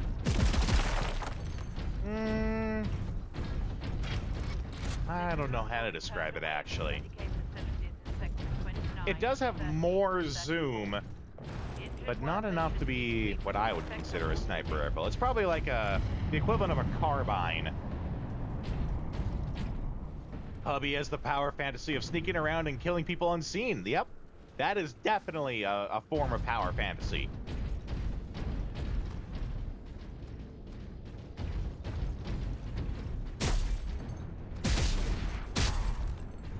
Yeah, definitely not a sniper rifle if it took me 4 shots to the head to kill that guy.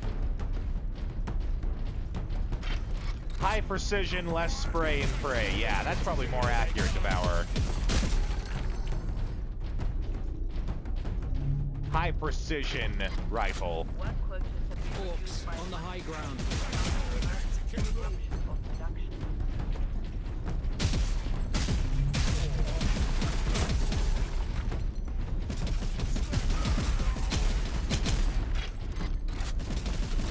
Then get frustrated when he messes up. Yep, that's also part of it.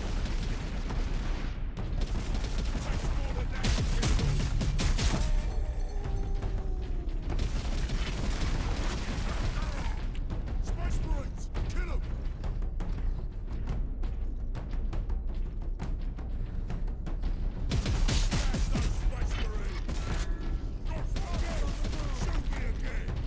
Shoot me again!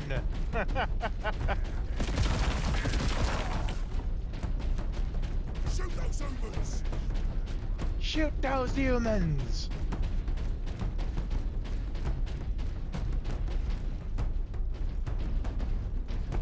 I think I walked off without killing that last guy. He was just kind of annoying, actually.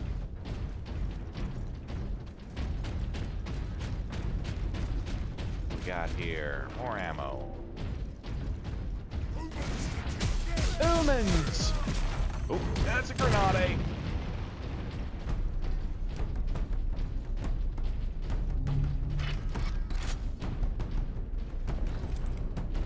Oh, see, this is a golden path right here. This one's a little more obvious because they have this directing you right here.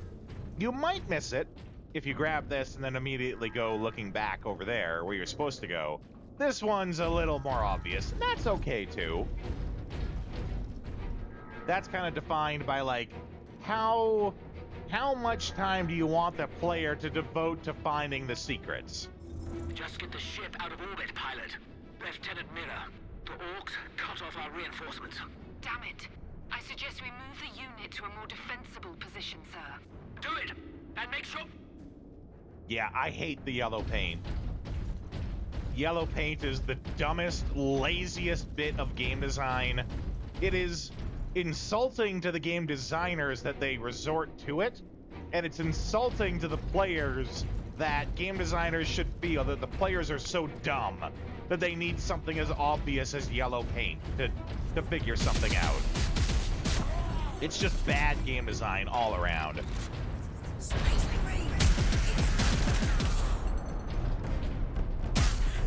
I shot him in the ass.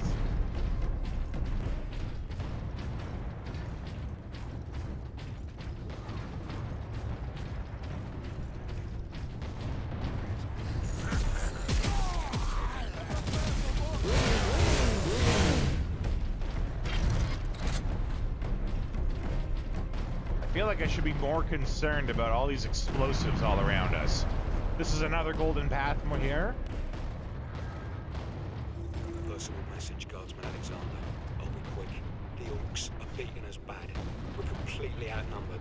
Every time you kill one of the bastards, feels like a dozen take their place. It's because they do. Gareth, an Orc chopped his leg off and he bled out. Nothing I could do. The officers are all dead. The second lieutenant's taken over. She's keeping us focused. Wait. We're moving out. More soon. I'm kind of wondering why they put so many explosives here and no orcs to use them on.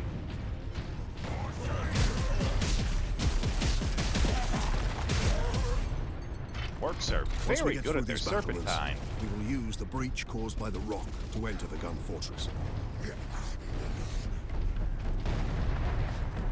I thought there'd be something there.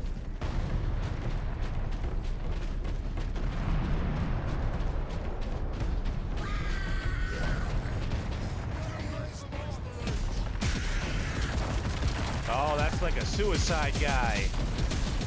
He was trying to run to blow up that barricade.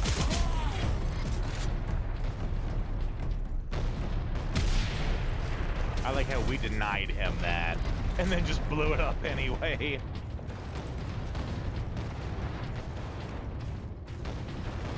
They ain't no Rickon Stark. Yeah, right. Oh, that boy needed to learn some serpentine.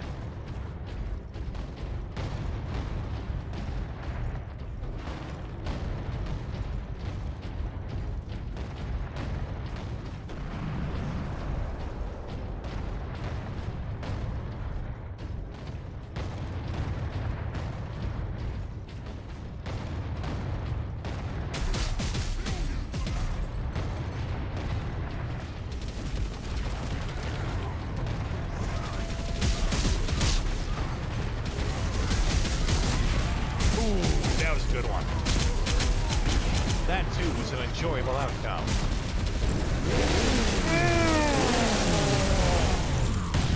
That just felt good.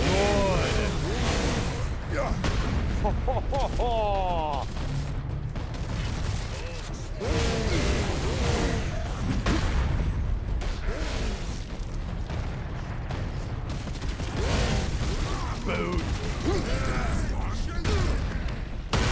Oh, yeah.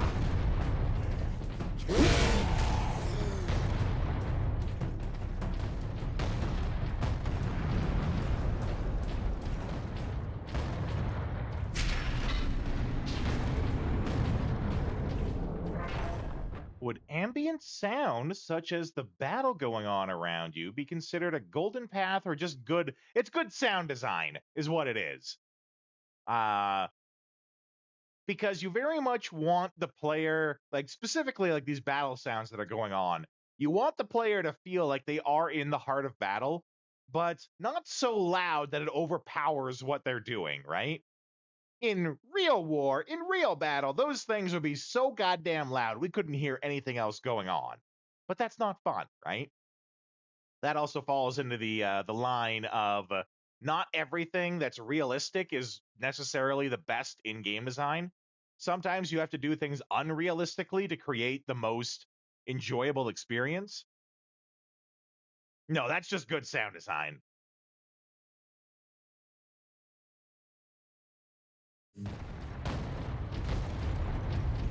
Though I really like that you're holding on to this concept of golden path. I'm really glad that the concept resonates with you so well, and that it's something that you are constantly wanting to learn more about and pick up on. I hope as more concepts get learned to you that you cling to them just as much and you find ways to tie them together. And I'm glad you're enjoying learning it. That's why I teach, because that feeling of like when your students like what you're teaching them feels nice. Thank you for that. Look at these cables. They must be powering Orc contraptions across the battlefield.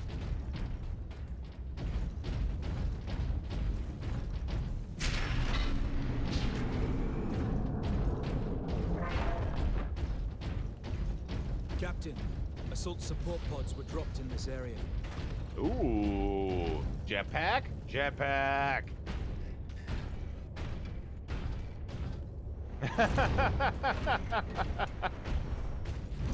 I laugh because they had you go off screen so they didn't have to actually animate how you put it on.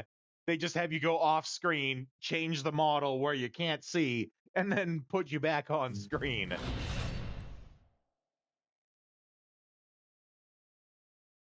Okay.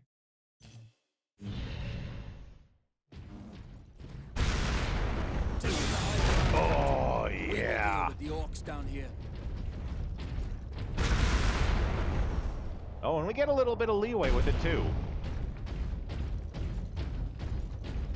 Before you came here, you had zero clue about things you were doing, so naturally it was following the golden path. And now you know you can put a name to what you're doing, too, right? Because a lot of game design, and if it's done really well, it's one of those things where if you do it well, no one knows you're doing anything at all. Very much all these things that you do naturally of your own accord aren't actually of your own accord. They're just designed so you think they're of your own accord. You are very much led and guided and curated to do these things in certain ways, but because it's well done, you don't know that. You thought it was your choice. In reality, you had a series of choices, and they knew what you would pick.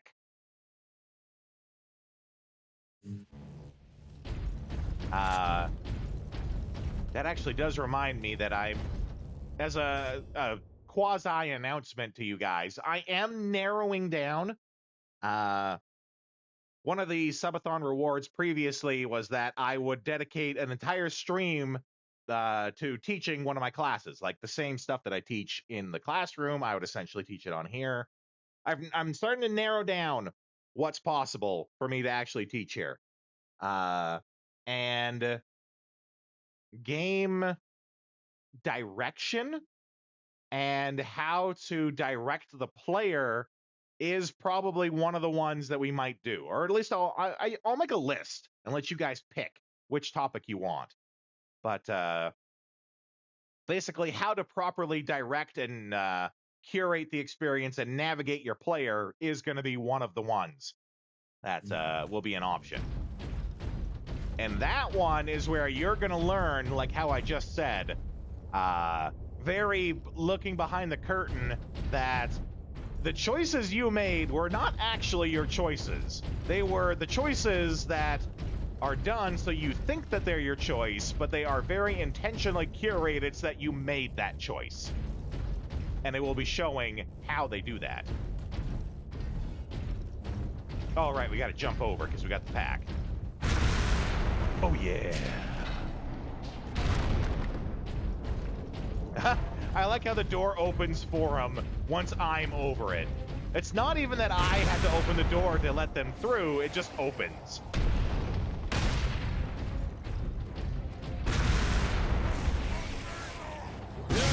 Ah, damn.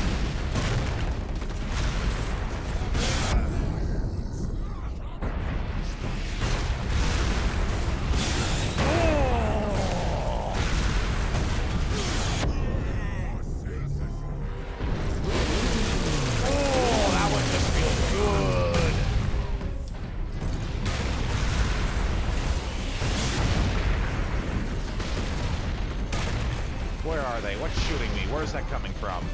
Over there. Oh!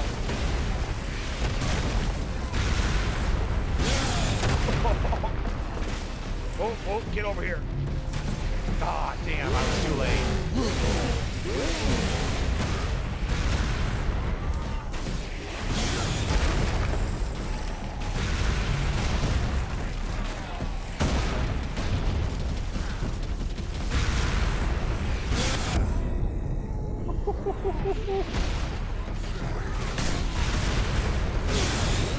I like that. They're right here. Jet back. Just to plow forward and get them. That's fun.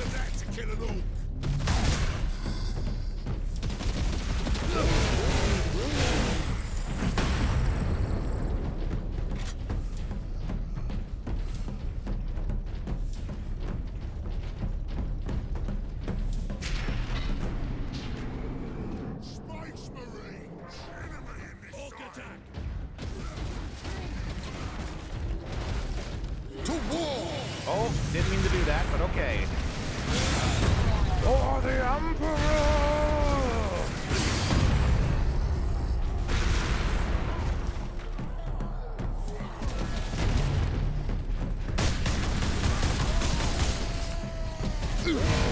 Oh, I'm all out of ammo.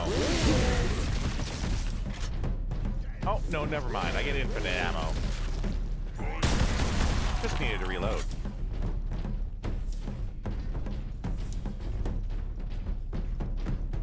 So right now, talking about directing the player, these lines, these wires on the ground, they're all electrocuting, sending shocks, and the wire all goes that way. This is the subtle way that the game is telling the player to go this way. How the allied NPCs, the squad mates, are significantly worse to fulfill the power fantasy of the hero. That's right. Good on you for catching that. So right now, these cables, whether we realize it or not, they're actually guiding us that this is the way we need to go. This is also good for the type of player that would easily get lost. Because you come back here, and let's pretend you're lost. Like, let's pretend we were somewhere else over here, and we're like, oh, I don't know, where am I going? Where am I going? Okay, we got cables. Oh, look, the cables, they're all going this way. That's probably where I need to go. If that's where all the power is going, that's probably where I need to go.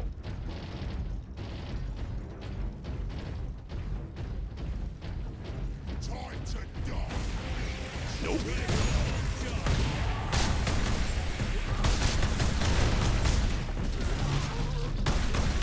From the wires, that they're all electric. Yeah, leads you to where you go if you're lost. Yep.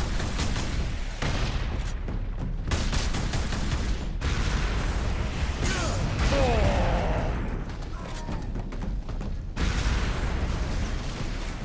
Damn. Couldn't get the angle on that one. Ooh, here we go. Oh, that did hurt me, though. Good to know that I can't just, like, explode for free when I'm doing that.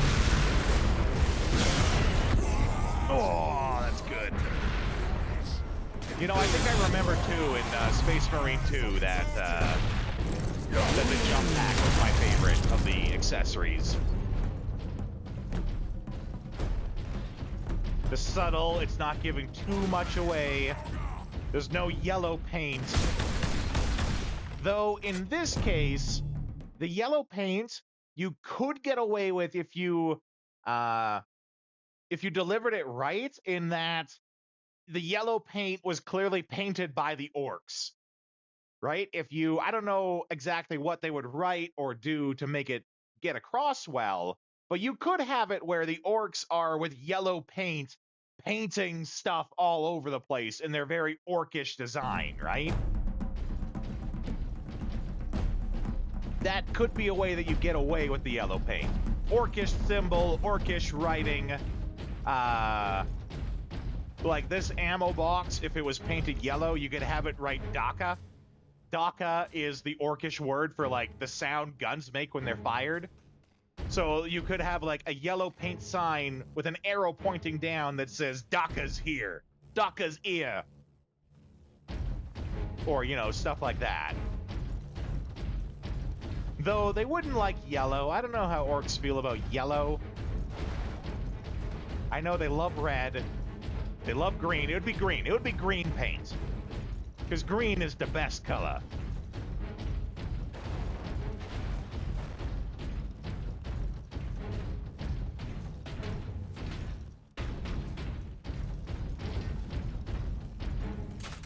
Daka's here. War boys this away. The orcs right into the gun fortress. War boys meet up here.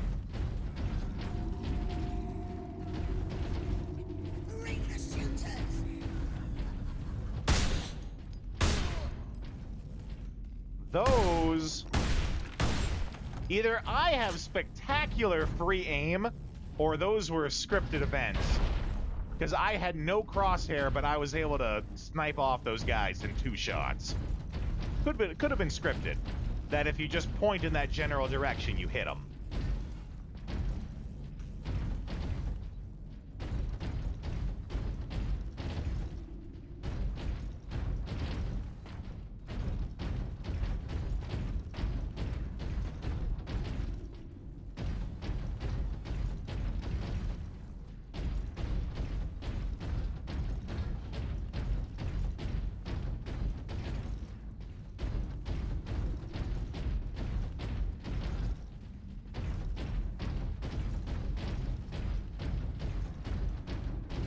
Making sure I get the high ground. It's all over once I get the high ground.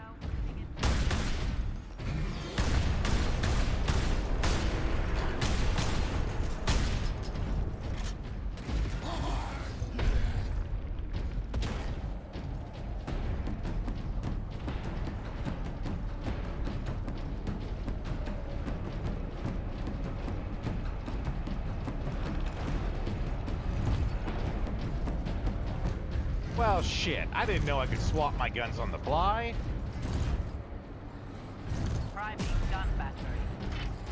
Actually, I did know that. They did tell me that, and I forgot. Will take days. Those guards Important to recognize the difference. They did tell me I could do it. I can also press 1, 2, 3, and 4. I just forgot. Charge. The Vengeance Launcher.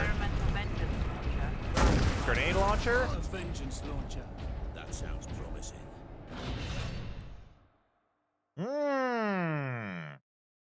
Sticky bombs. R to detonate. Oh boy.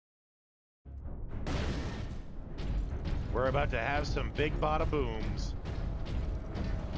Or a whole bunch of little bada booms, if we so choose. Because it sounds like...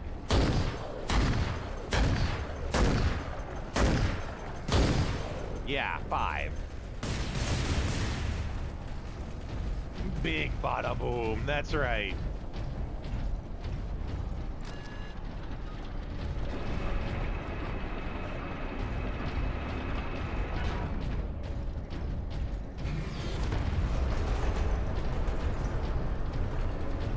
Talking about diegetic storytelling. Great film, agreed. Hey, yo, Corbin, I don't got any fire. I don't got any matches. I don't have a lighter. Do you got any fire on you? We need fire. Are we green? We super green. Diegetic storytelling. Remember, this is our base here. The orcs have taken it over, but the orcs have been here long enough, and this is what it's telling us with the environment here, right? The orcs have been here long enough that they've been able to actually craft some of their own, let's call it interior decorating. They've been here long enough that they could do their interior decorating to the place. So that's some diegetic storytelling there. And again, that falls under the category of you don't even realize that effort is made into doing this because it's done right and it just feels natural. Medicaid facility should expect significant delays regarding removal of deceased persons.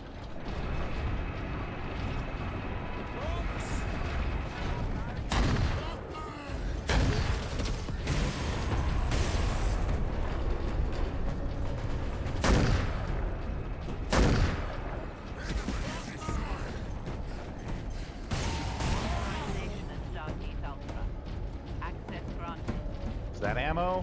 It's ammo. So let's just wait a sec. Sure to be something useful. Oh, I was waiting for more orcs. I was gonna kill them and then grab the ammo.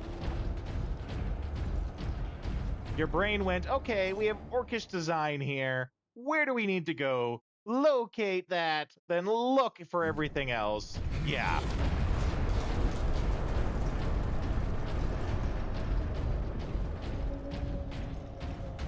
Lockdown in effect. Look here, Okay. Captain. Melter charges. I like melted charges. Before we move on here, we do have ads that I have to push through. You guys know how it is.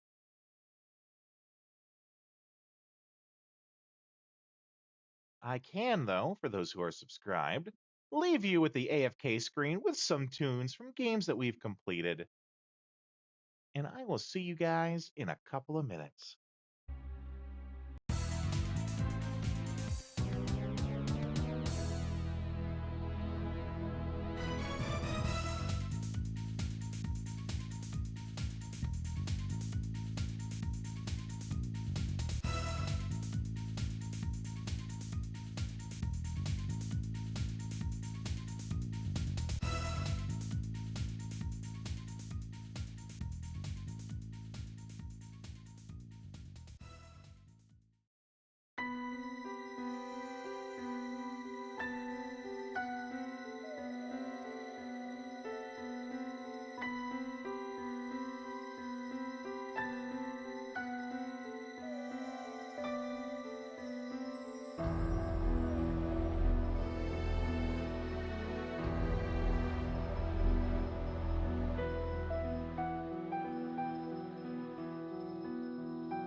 couple of minutes there, guys. I was like tidying up the space around the desk. Let's see. That way, me as a player, that's my route to move forward. I don't go that way until you're sure you've got everything. And yeah, that's you naturally following the golden path.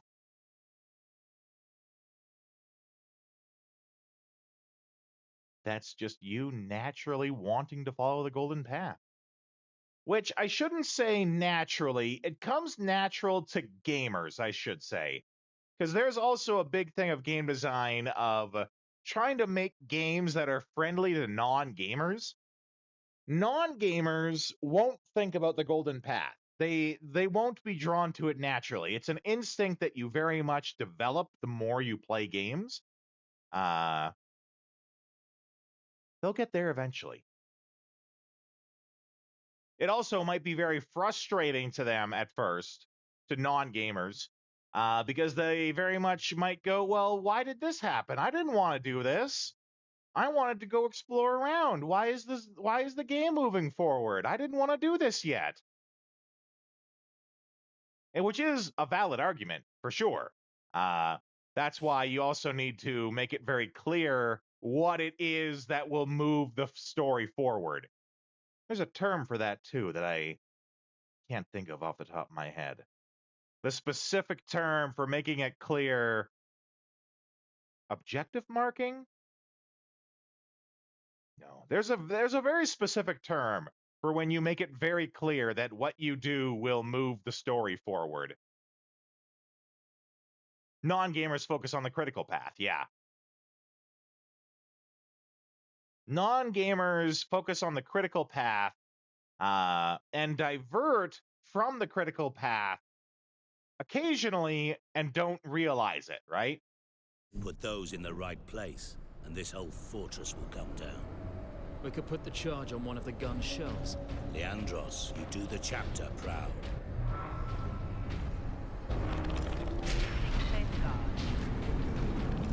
Remember that we honor.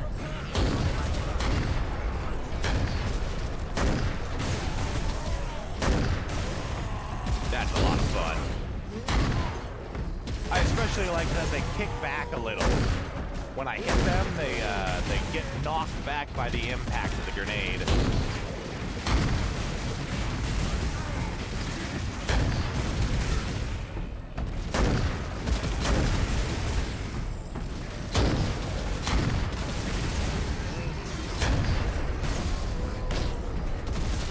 Oh, we're out of ammo there. That's a sniper rifle.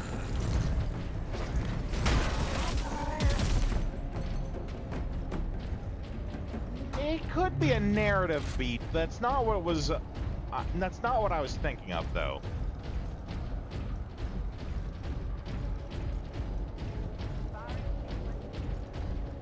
A narrative beat would be like in Fallout or a similar type game where there's dialogue. A narrative beat would be, and you know, that goes to writing dialogue too for a video game, especially goal-based dialogue, where your goal in the conversation is to convince the general to not attack your settlement, right? That's the goal. This is where you start the conversation. And, you know, there might be an option, if we're talking Fallout, right, and how their trees are gated, their dialogue tree choices are gated behind skills. It could very much be intimidation. Don't attack, or I'll murder you. Straight line of success, right? And that would be a narrative beat of, you know, convince him not to attack. That's your objective. Narrative beat could be, you know, direct path. That would be the critical path of the conversation. Don't attack or I'll murder you. A narrative beat in that case, though, would be don't attack this settlement. Well, why the hell not? We got 10 times your people. Numbers win fights.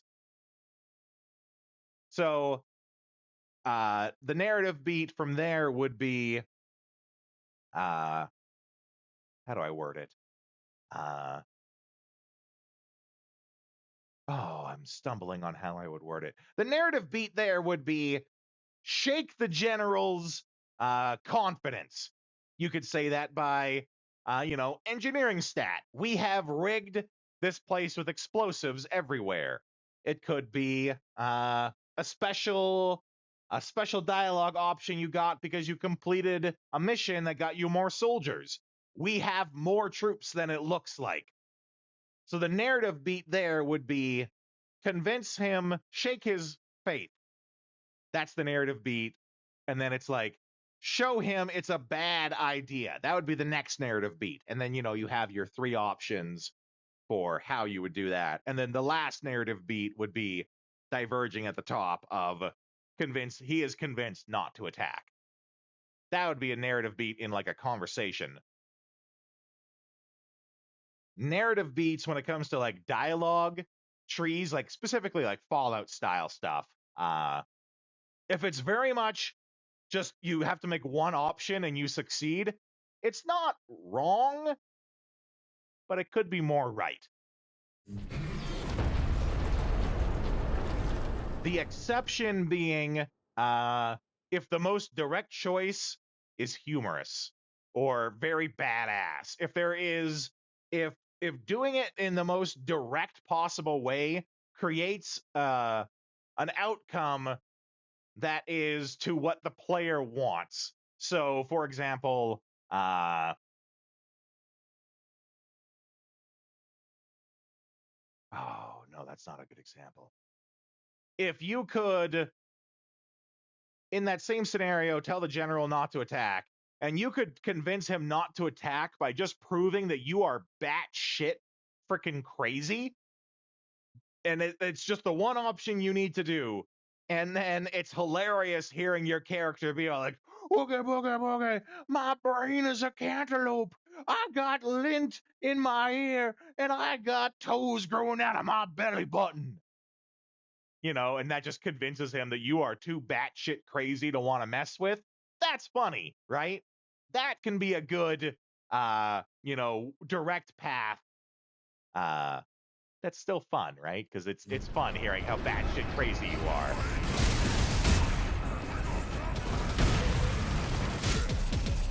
Shell storage is below. I should be using my my Fury more often.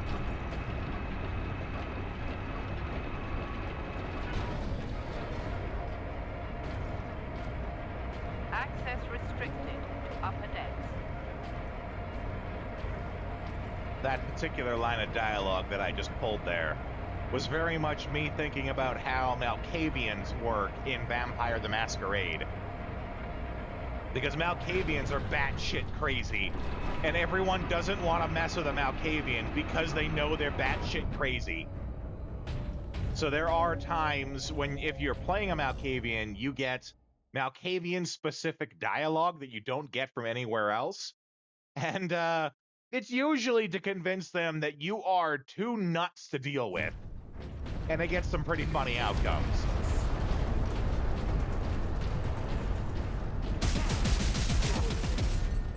Get wrecked. They're not about to run short of ammunition. Not enough cover! Get down! Get down! Ah! Hold on, Captain. Get me a medipack.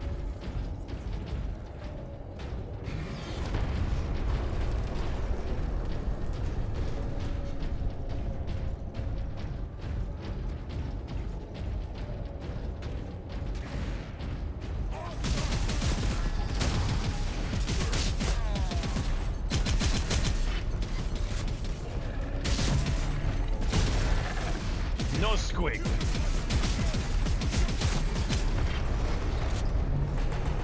Okay, let's get using some of this Fury. Attack! Oh! Oh, okay. If a job is worth doing, it's worth dying for. So note to self, don't try to tackle the explosive squigs. They will do what explosive squigs are trained to do and explode.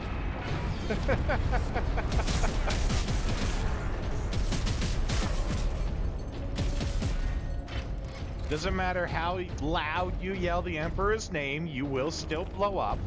They're not about to run short of ammunition. It'll be glorious because you screamed the Emperor's name. You're still gonna blow up.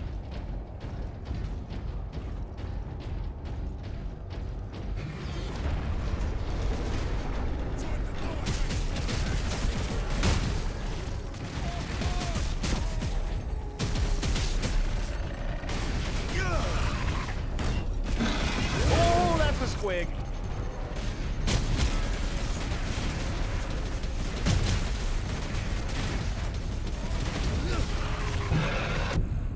Better crippled in body than corrupt in mind. Stay away from that chaos.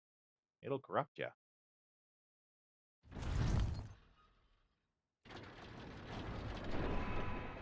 Ooh, that's the first time that's happened. Where it had to, like, think about loading the level.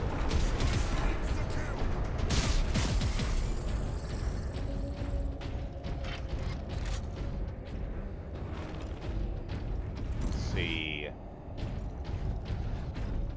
Yeah, let's get our snipper rifle here.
No, those squigs are messing me up.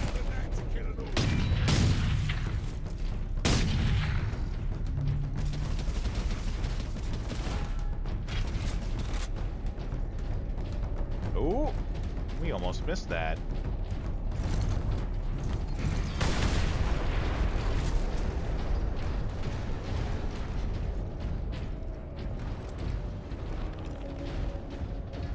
So that's an example of the Golden Path and how it doesn't need to be anything spectacular, right? Just the fact that it gave us ammo, that's enough. Not all of them have to be, you know, things that absolutely change the game.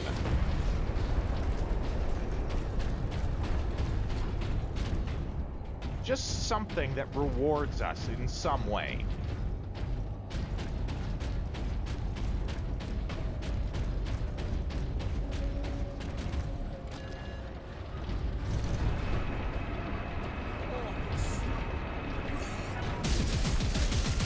All right. Step them up.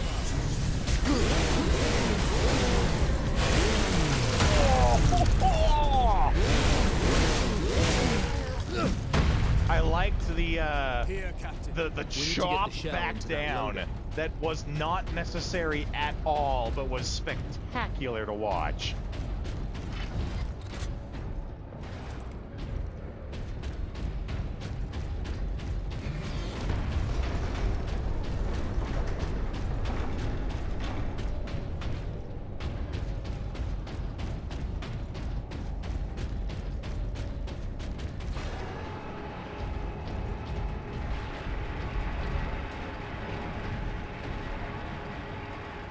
There. That's a big I will bullet. place the charge on that shell.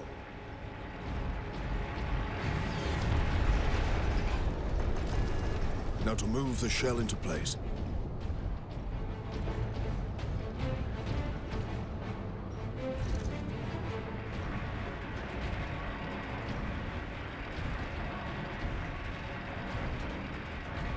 So the reason they do this, instead of just like having the shell load itself, is that you can compare to see just how big this frickin' bullet is, right? They show you next to this giant bullet.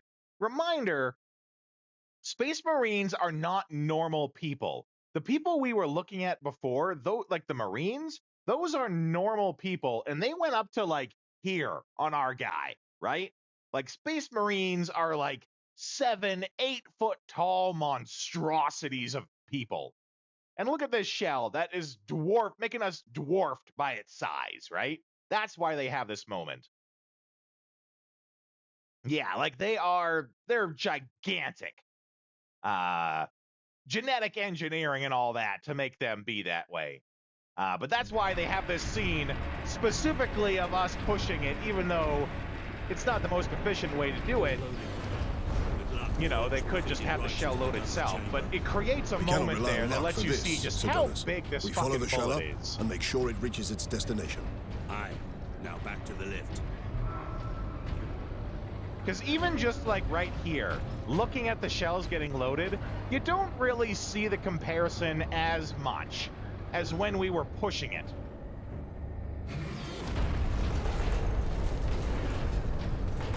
And that's very much atmosphere. Like, it's trying to create a mood. It's trying to let you know just how big war is, right? I mean, small cog in a large story, it could do that too, sure. Maintaining your fantasy of being a hero, yeah.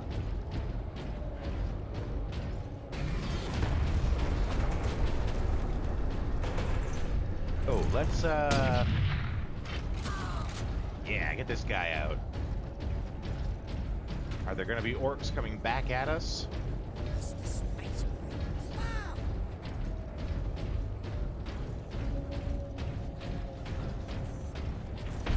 Oh, I thought there would be.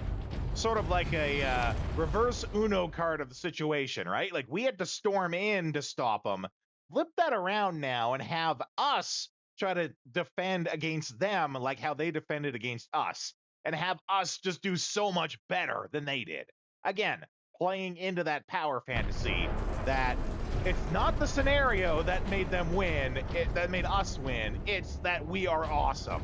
And they teach that by flipping the tables and having you still just wreck shit. That's what they could have done with that scene right there. We seem to have annoyed me. No! That was not good. I kind of just let them beat me up for a while.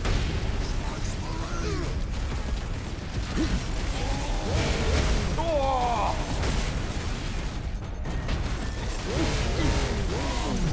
Oh!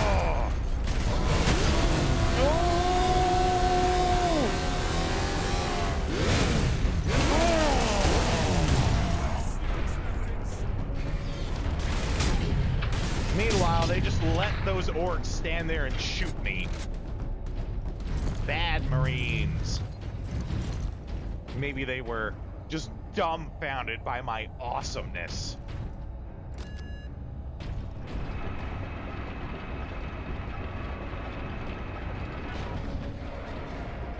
Keep clear. This is not a drill.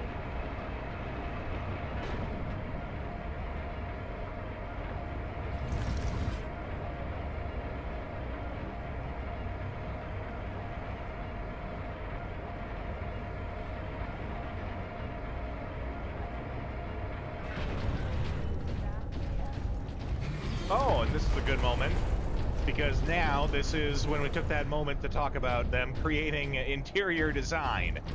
We are now on the upper level of that part. And putting this right here is a good idea for, you know, landmarking us.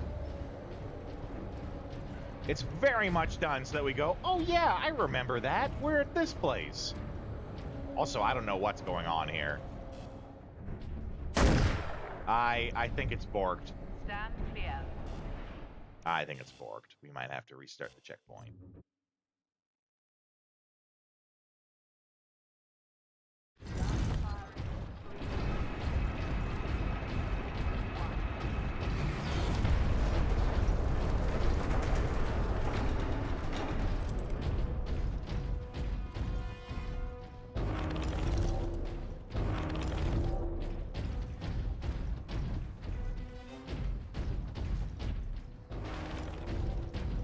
what's interesting about that, moving around while being back to a familiar location. Yeah.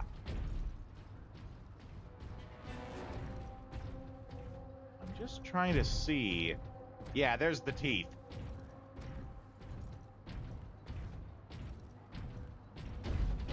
What's fun about this, too, is we can tell this is diegetic storytelling, too, right? They built the teeth. They had the time to make the teeth. They did not have the time to add it to the skull. They got interrupted before they could add the teeth to the skull. Probably by us coming in, right?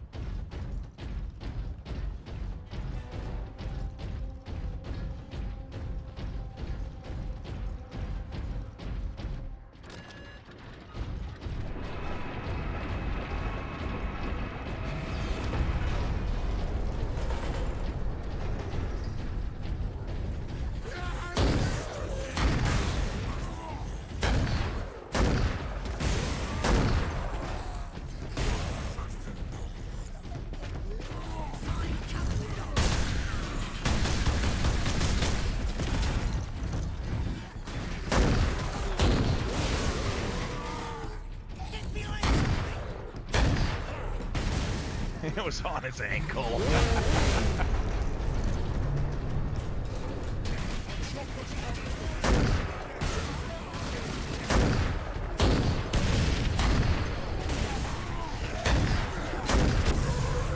Ooh, blew that up a little too close.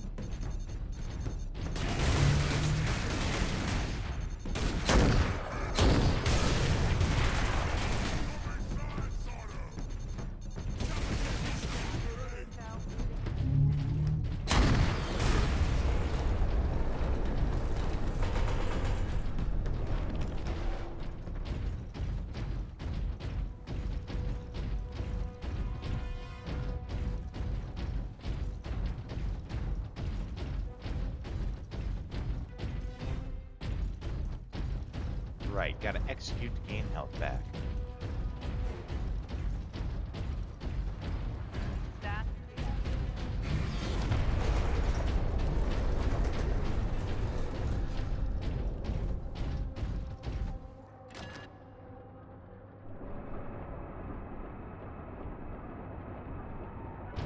Firing sequence in progress. There's our shells. Is it gonna specifically show the one? No. It kind of did. When we loaded up that shell with the melt-a-bomb on it, there was actually 2 shells that got loaded, the one that with our bomb, and then there was one below it. This is good because this is again showing like, oh, that's that shell that were loaded up. So we're actually just 1 floor above where we were before. That's good level design. I would have liked it just as a little cherry on top if they would have had the bullets, like the shell, facing so that we could see the bomb actually on the shell. That would have been just a nice little touch to add to it. They're already doing good with this. Being able to actually see the shell with the bomb on it, that would have been a nice little, just a nice little chocolate sprinkle on top of that.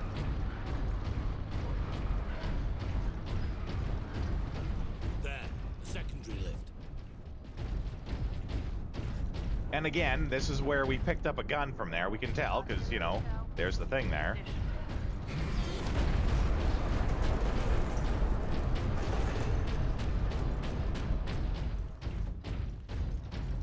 Oh, okay. There we go.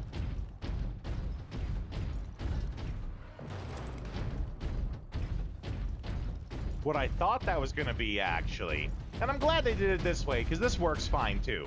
What I thought it was going to be is that we wouldn't be able to mount this, but them showing that item there and that barricade tells us that we could blow up that barricade to get in there. But this works, too. This works just as good. Just, you know, letting us do it, just by being curious and walking over to it.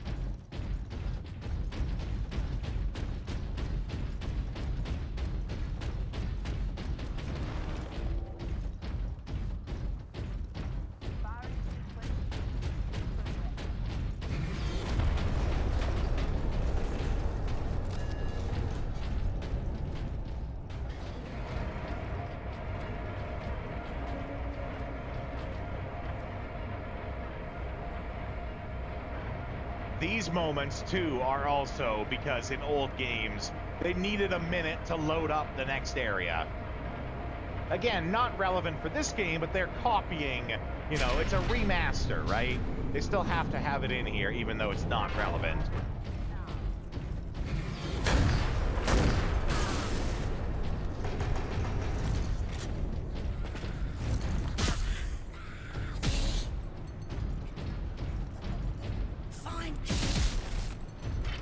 Long elevators, yep. Mass Effect, the original Mass Effect, was one of the worst offenders of that.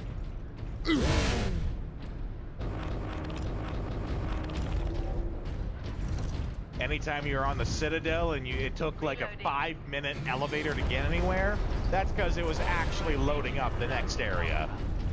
The Emperor be with you, Space Marine.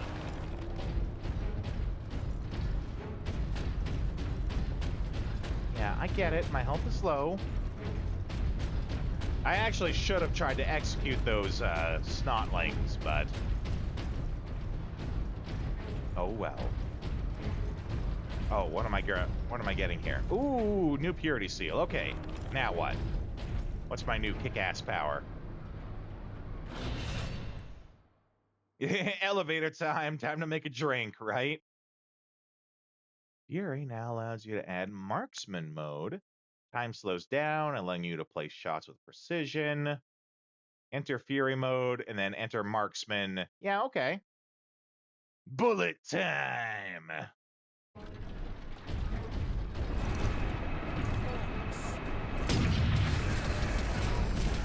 Show them the fury!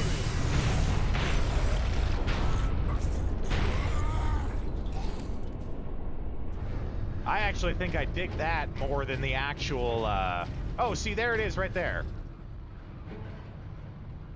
That's good that it, like, lets us see the bullet as we're progressing. Because we kind of feel like as the bullet is progressing, we're progressing with it. Reset for firing. Again, though, I would have liked it if they actually let us see the bomb on the shell. Oh, no. Or is that the second one? Is it just loading? Oh, no, this is it right here. So that would explain why we haven't actually seen it. Gun firing. Out of sequence. Then we put it back. Leandros, get the shell into that loader. I will cover you. That explains why we haven't been seeing it on there, is because it's not actually loaded in yet. Artillery shell moving into position. Yeah, now he's pushing it. Incoming fire.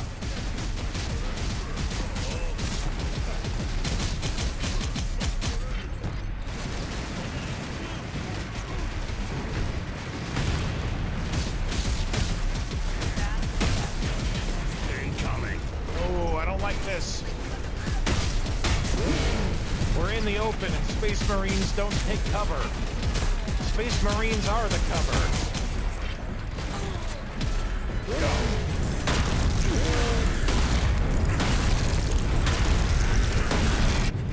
Oh, what? Currency. Spend it well. I thought I was getting health back every time I hit them.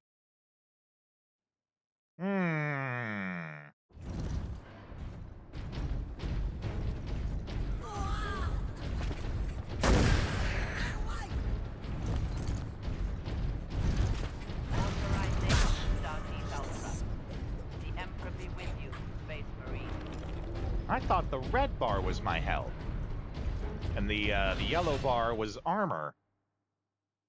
I could swear that every time I was punching one of those little snotlings, I was getting health back. Artillery shell moving into Feel the Emperor's wrath.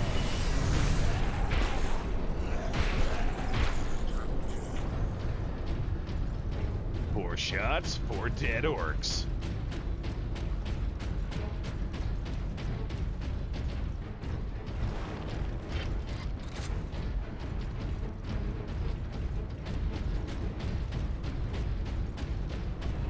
reloading. There's no shell. The orcs have pulled it out of sequence.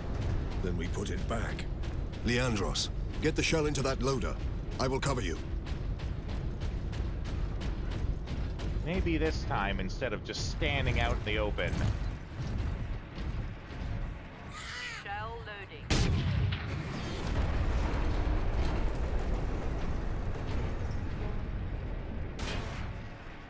Incoming fire.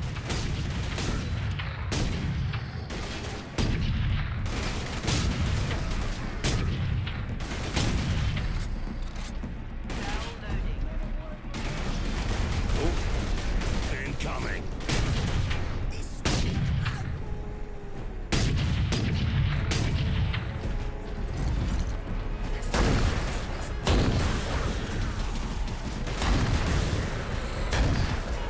Oh! There's squigs in there too. That's probably what got us, the squig. Squig blowing up on us.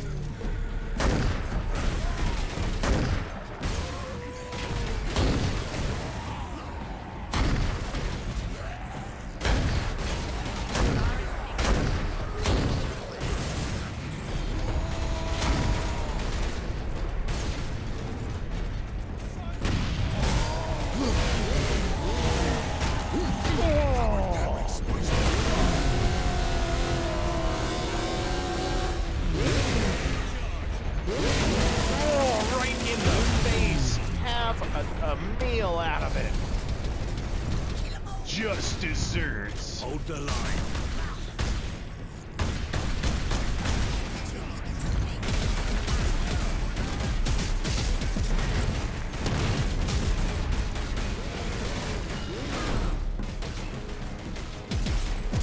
No, I think it forked out again. At first I thought it was, going to a cutscene.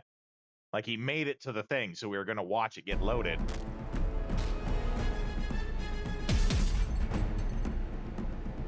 Damn. So game has some bugs in it still. That's the second time it's done that on us. Not in this particular part, but second time it's happened in total.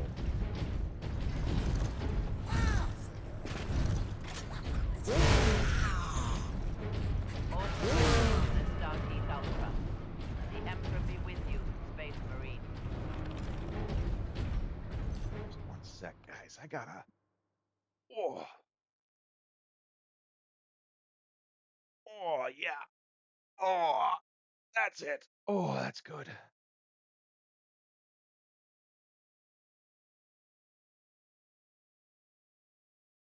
Ah, better.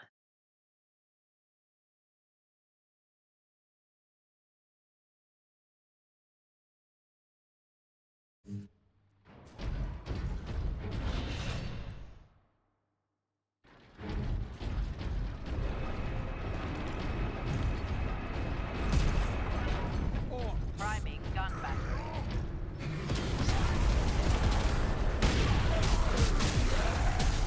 I'm gonna save the marksman mode this time.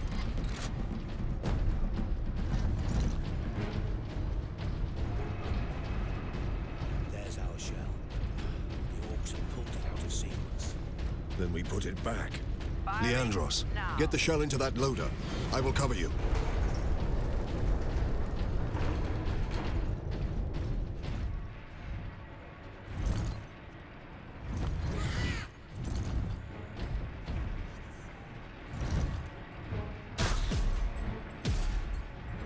Keep clear. Incoming fire.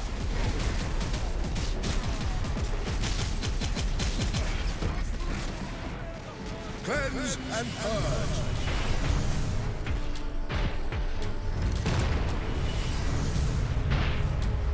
I did kind of want to see how well it let me switch weapons on the fly. Incoming.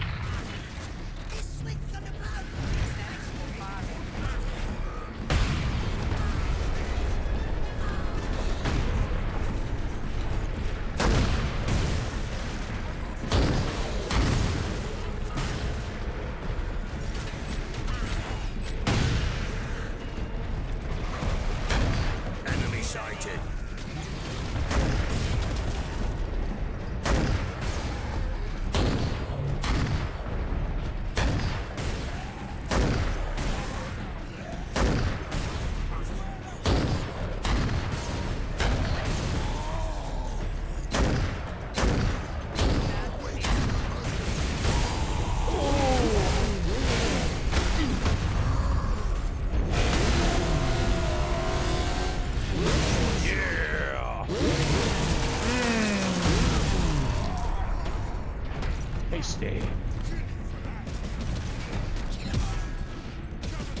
Hold the line.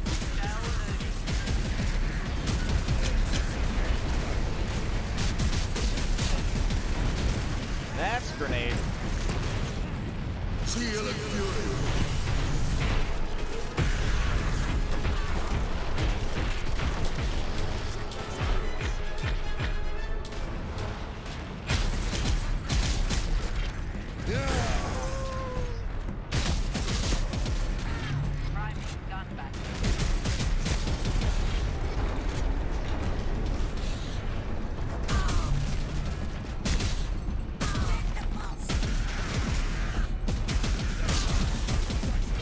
In place, Captain. You'd be better off seeing this fortress detonated. Firing now. Agreed. Find an exit. One last guy sneaking out.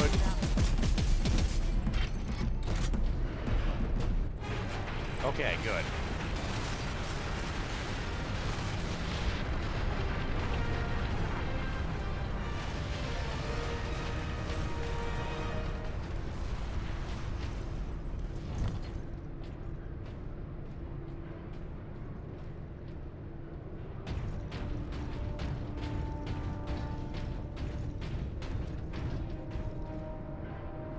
Don't know how I feel about the obviously 2D fire effects. Those are the sort of thing that should have been amped up in this remaster.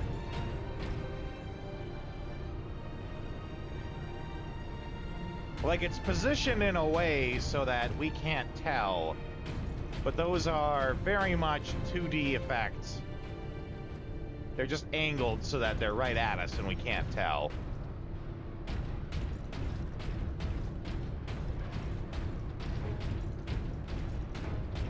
Which can sometimes be really good, right? In these old games, like for example, if you needed a crowd of people in a sports game, right? Those were usually 2D models, but they were in the background. They were never really the focus. You could get away with that. That fire should have been, it's inglorious 60 frames per second. They did that to it at least, but they could have, you know, added in some new, more spectacular fire. You are a man of your word, my lord. Thank you. What is your situation, Lieutenant? We're gathering our wounded and are heading to the Andres habitation block to establish an outpost. With the cannon down, our support craft will land there. Very well. My battle brothers and I must secure any operational Warlord-class Titans before the Orcs can loot them. Good luck. Yeah, give it a little bit of an update.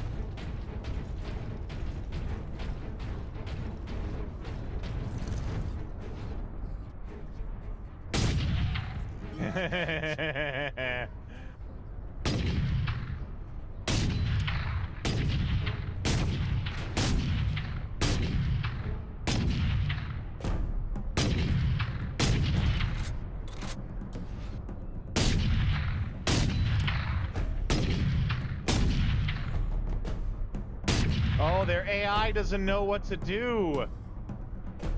The AI just knows to run away, but the path is blocked, so they don't know what to do with it. Also gives you a chance to tell you what the next block point is, yeah. And I'm not talking about the slow walk segments. It's not that they're bad. If they're done well, they can very much serve a purpose, right? You're in a very action-heavy game. You don't want a lot of things that break up that action. So if you're gonna put in some plot points or give them new directives of where to go, that's the time to do it. Takes very little resources to run an audio file. You can do that to direct them so that they're not interrupted later. They do that a lot also in Gears of War. Gears of War does that a lot. Where they have like slow walk sections while they're loading the next area. Yeah, when there's no action going on. When it's done well, it's the best use of it, right? There are some times when it's poorly done, but like in this case, it's not. shoot me again!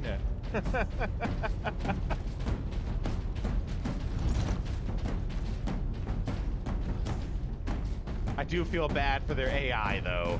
That the AI didn't know what to do because that door wouldn't open. It was kind of funny watching them just run into a door that's not open.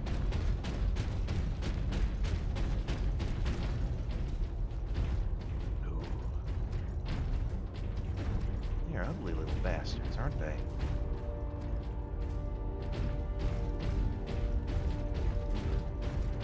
It's fun to break the AI, that's right.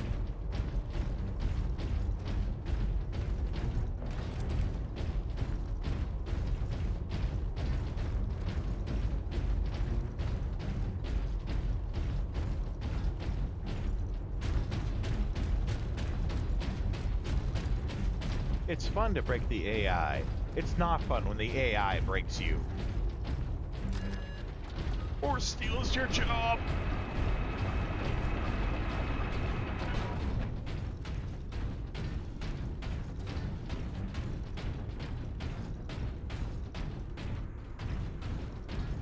Okay.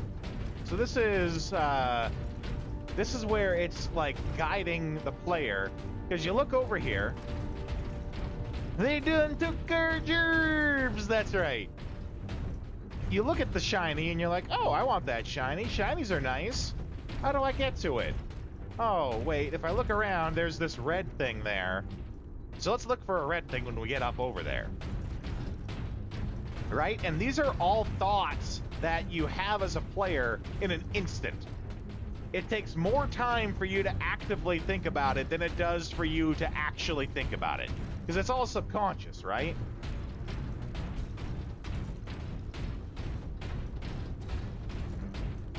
You see the shiny, then you see the orcish thing. Yeah. So we're like, okay, we're up here now. Hey, look, there's that red thing.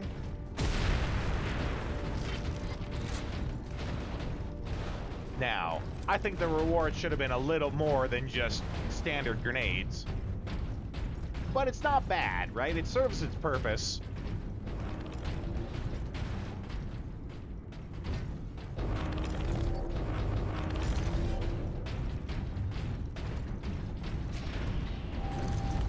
What in Guilliman's name is that?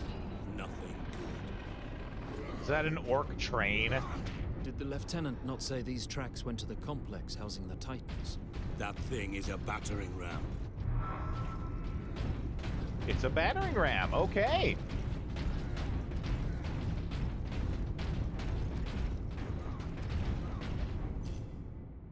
It's like, I know I can't get that now. How do I get it when I get over there? Yeah.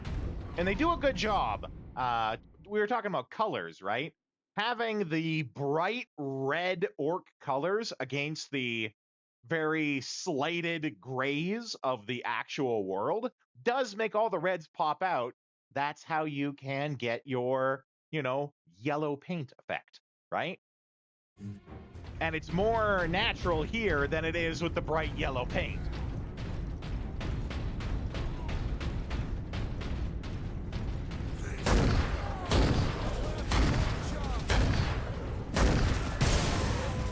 Big bada boom.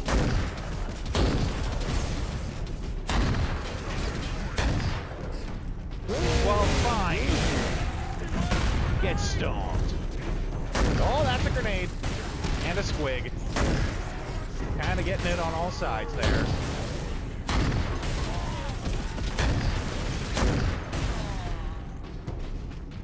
When it's consistent to the lore in the world, yeah.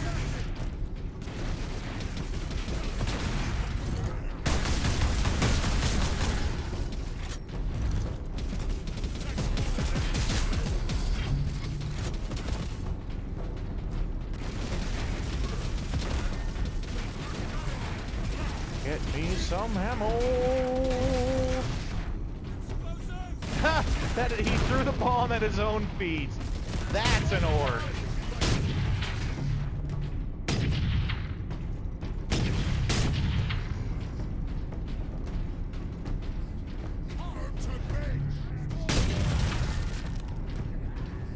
All right.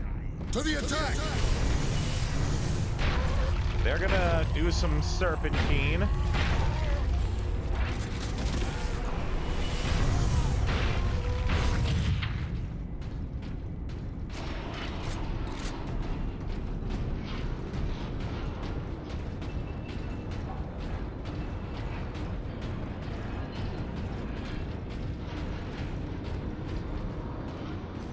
Don't know if you ever played Dying Light.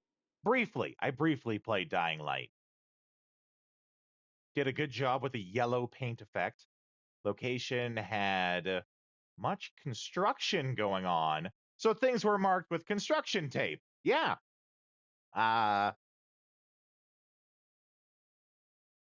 best example of that, especially if we're talking like early on games that use that early on, I should say, is Mirror's Edge, which Mirror's Edge is an excellent exercise in, like, you can do everything right and your game still won't do very well.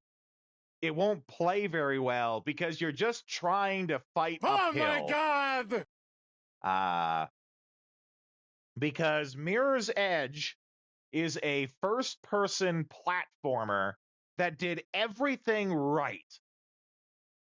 But first-person platforming just doesn't work, right? If you were ever going to do it, you would do it the way that Mirror's Edge did, because they did everything right in that game. But first-person platforming just doesn't work. And you watch people try to play Mirror's Edge, and them playing Mirror's Edge the first time as opposed to like their fifth time, vastly different run-throughs, because they learn what it is they need to do, because first-person platforming and the perspectives of where you need to jump and like knowing naturally where you need to go, it's very hard to come across naturally. The first time is like teaching a baby to walk. It very much is, right? But like Mirror's Edge did that really well with their runner's sense, in that things that you could interact with were colored red because that was your runner's sense of like knowing, okay, I know parkour. I can jump over this. I can wall run there. But that was a good example of how to do it well. Early on in its infancy. Also, I think that's a battering ram that's also a train.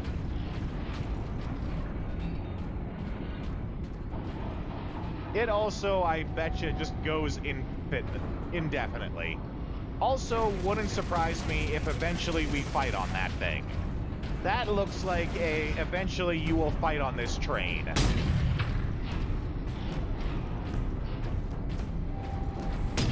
Oh, just barely missed. This guy. Target-rich environment.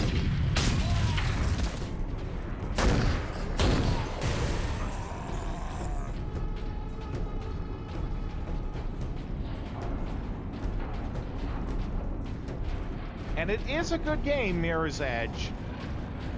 But again, you know, you can do everything right and it still not turn out well. First-person platforming just does not work. And believe me, I want people to find a way to make it work. Just doesn't.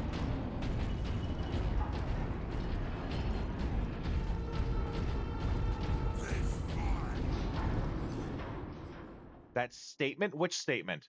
Has never been so iconic in a game like this? Which one? I say a lot of statements. If you hadn't noticed, I don't shut the fuck up. I mean, don't get me wrong, it makes for great streaming. But trying to target-rich environment. Yes. Okay.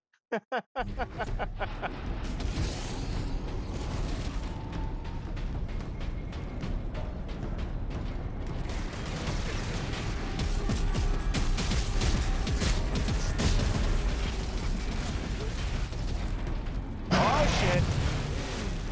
That could have been worse. Are they behind us? How did that guy get behind us?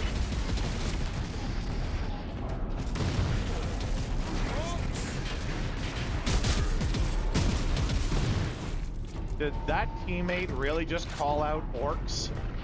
As if there would be anything else? Also, this is a weird position to be in with how that bit of scenery just gets stuck right there. When I first saw it, I legit thought that it was moving at me. Just a funny, weird spot to get in with the camera. I don't think you know. By the by, boss, if you didn't know, there's orcs over there. Really? Aurora Borealis, centered entirely in your kitchen. At this time of year, at this time of day. Yes. Can I see it? No.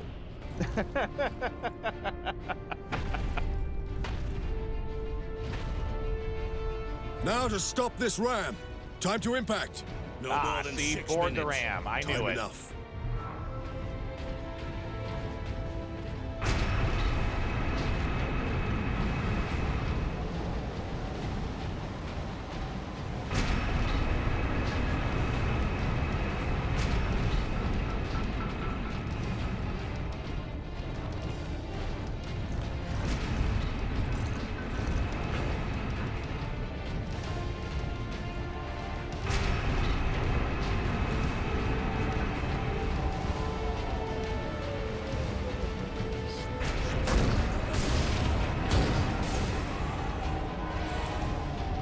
Why is he glowing red? What did that mean?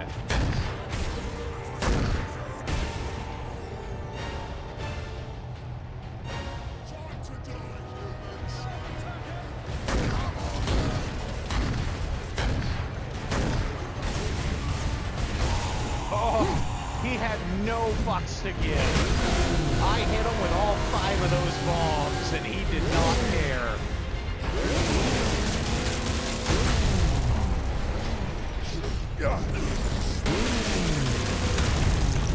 I do like this, though, how they're, like, demoralized because their leader died in front of them.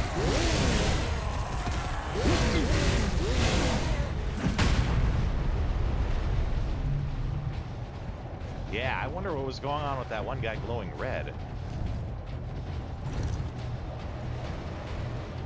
At first, I thought it was like an effect of him standing under this thing. Like it was empowering him somehow or something. I don't know.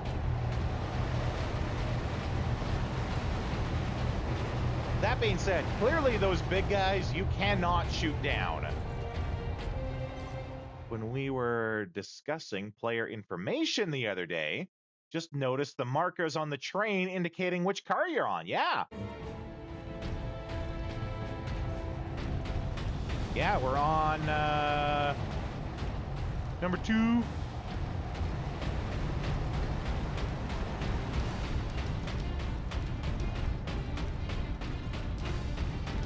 Three, 4. And it's good. It's smart that they did the countdown. So we know like how much of the level is left, right?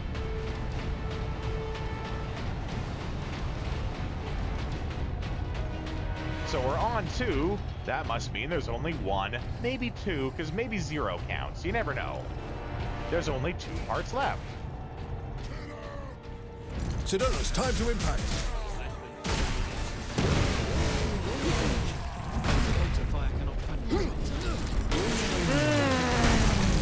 There'll be a heavy weapon ahead. Forward then.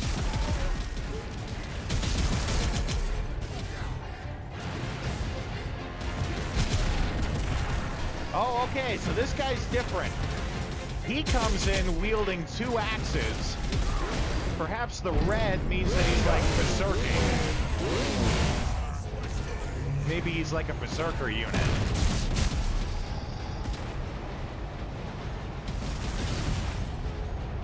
Subtle enough to not be in your face, but visible if you see it, yeah.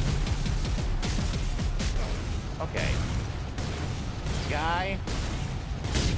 Chill.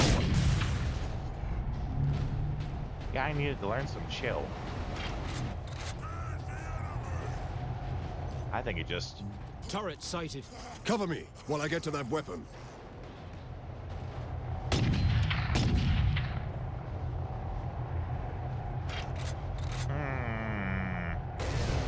If a job is worth doing. And then it just killed us. I mean, it could be that the screen's going black and everything's happening in the background still, and, you know, we got a squig blew up on us or something, but that is definitely no fun. That is a fun-ruining bug that keeps happening.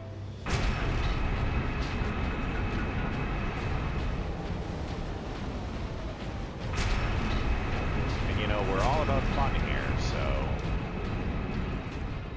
Why are you not having fun? I specifically ordered it.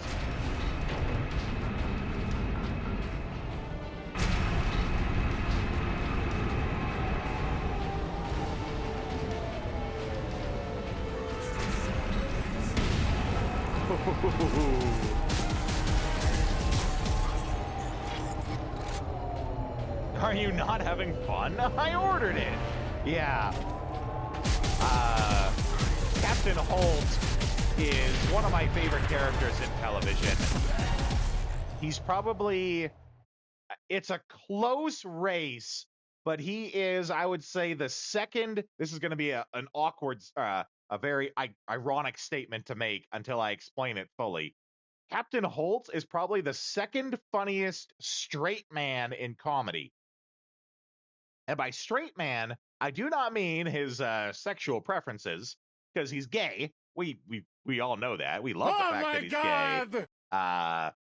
The straight man in comedy is the person who is serious about what's going on around him when everyone else is being silly and absurd, right?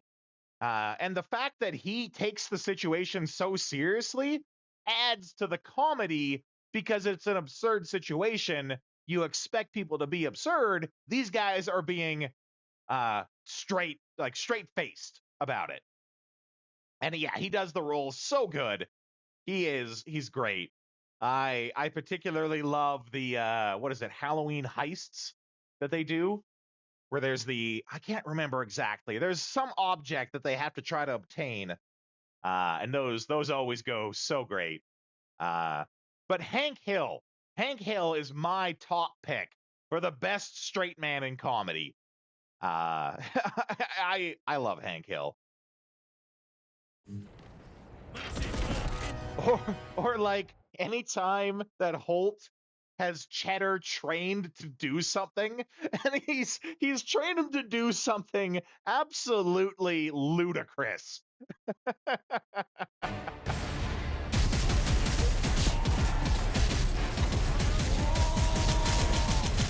Whoa! Oh!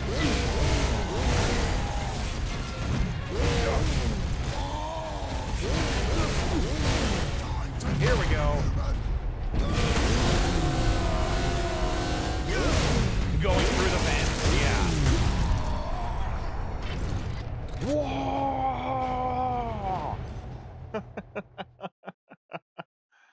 Okay, we have ads that I have to push through. We're going to do that. And then we're going to come back and enjoy some more. Whoa! Good old Wall. Can't beat it.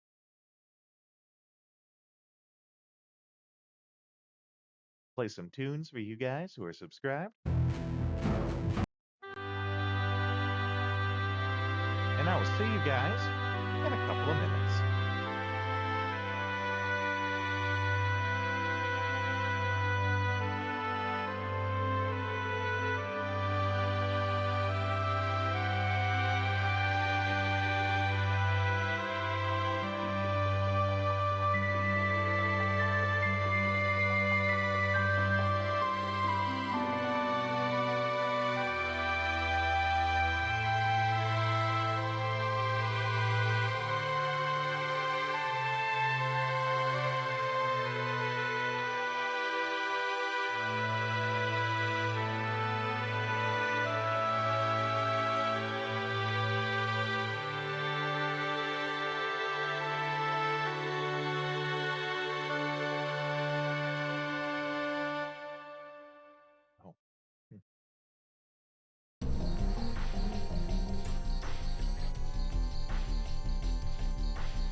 Okay.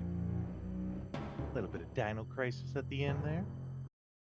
I think there was a little bit of Legend of Dragoon before that.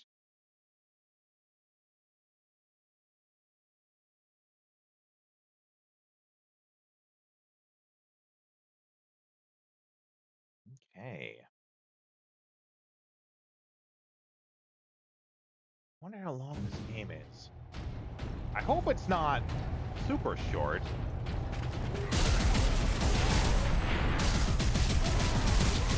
Yeah, okay, those guys are definitely some kind of berserker. Because he, like, got shot, raged out, and then came at us faster. With his one axe held up.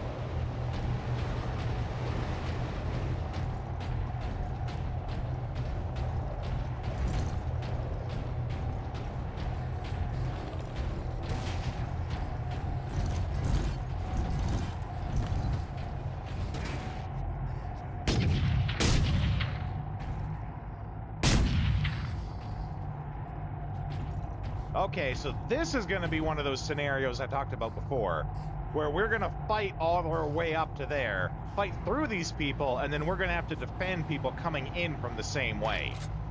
Like, it's probably going to be that we get up onto that turret and then shoot people who are where we are standing now. Sidonus, time to impact. Less than 4 minutes.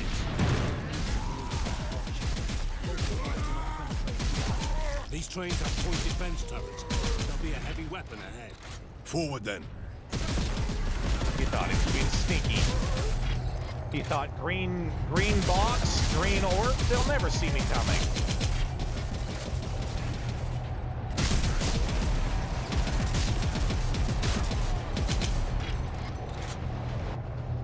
Oh my god, it did it to us again. Is there anything I can do? Show them fury! No. Never forget, never forgive.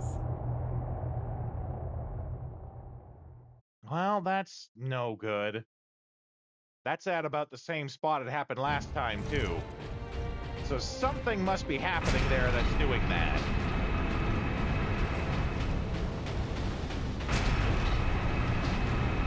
If it's a repeatable bug, then it's kind of serious.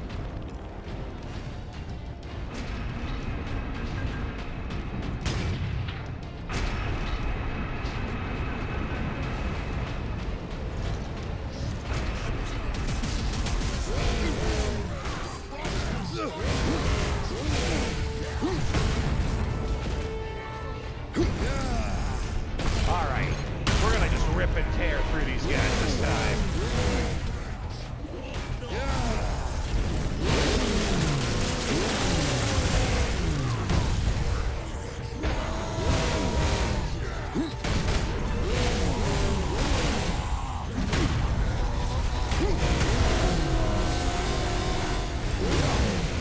I'm almost dead. I think that, yeah, that'll help out.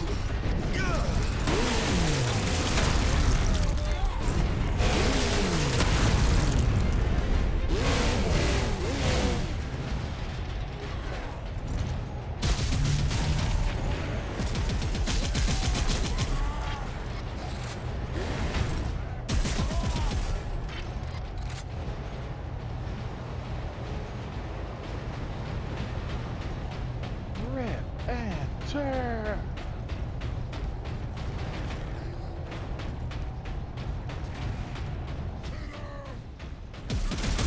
Sidonus, time to impact. Okay, that's where it keeps happening. So we're jetting past it in hopes that we avoid whatever the bug is. To victory! Cover me.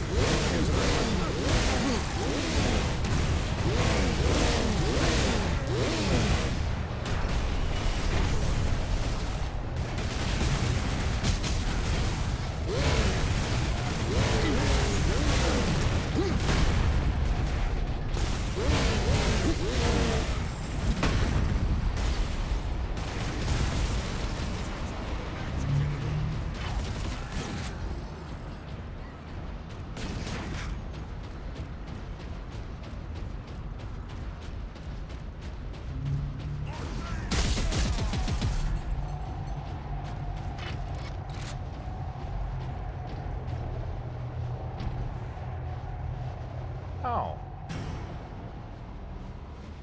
Well, that's disappointing. Oh no, we gotta shoot that then. Okay, that is not disappointing. Never mind. Oh, is it gone now? No, there we go.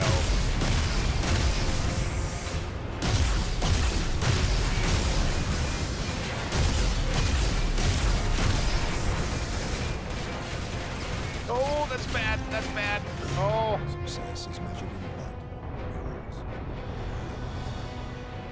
We got left standing because we died during the animation of ripping it off. Yeah, I didn't know at first what exactly I was supposed to be doing. I was expecting, you know, waves of things. Fighting the ship, though, that's good, too.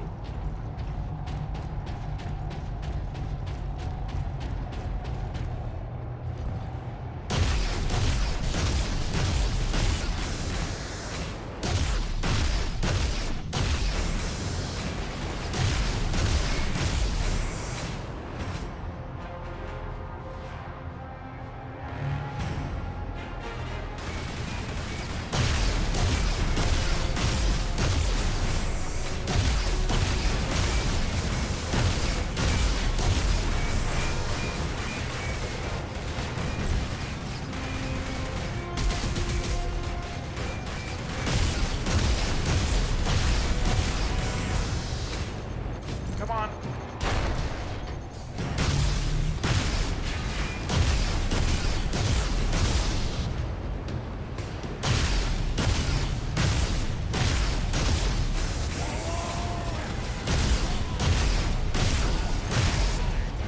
Okay, he didn't like that.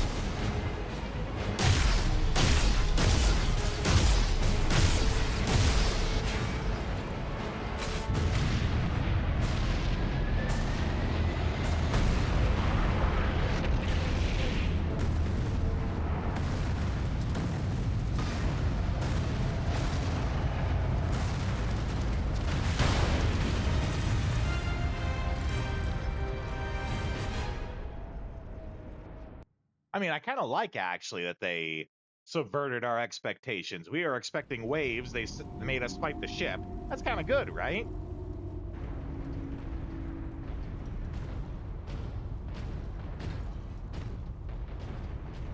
Jackus Western Gates. The Manufactorum still holds.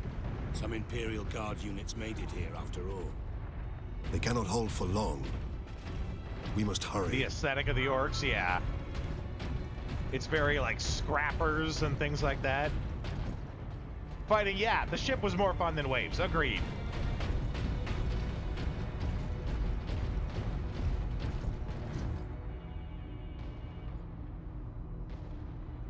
What is that servo skull doing? Trying to deliver a message. Must be damaged. The seal of the Inquisition. Interesting. What is the Inquisition doing? Ship is a big power fantasy. That's right. We're about to find out. That us, a marine, could take out the whole ship. They're after the experimental device. The device is safe for the time being. I've drawn them off. Now I'm trapped. If I die, you must keep the device out of enemy hands. Or he'll be unstoppable. I needed more time. I was nearly ready.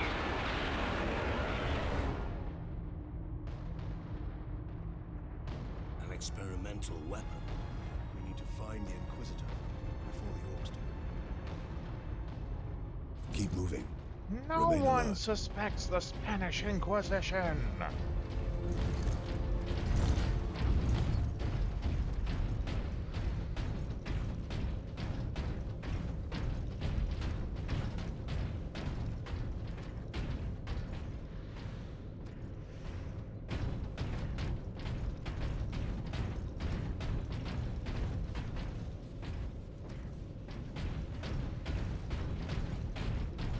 Serve the machine god by joining corpse removal crews at your designated evacuation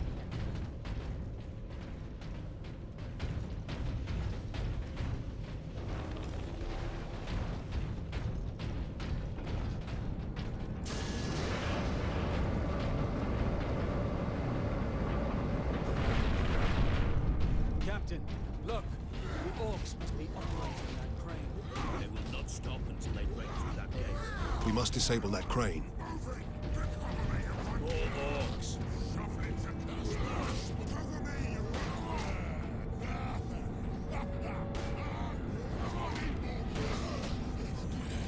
I wonder if we can wait and see one of them win, and then there's one less guy we have to fight.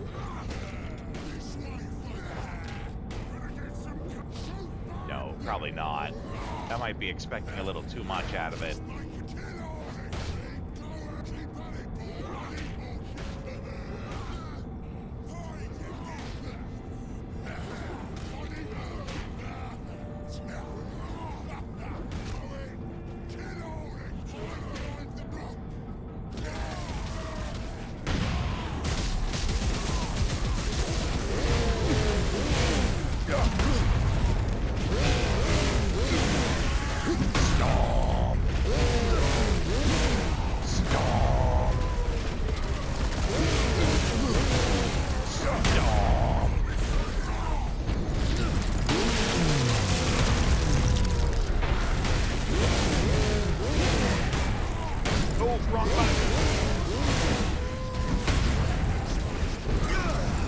There we go.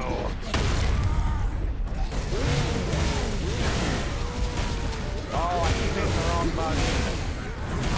There we go.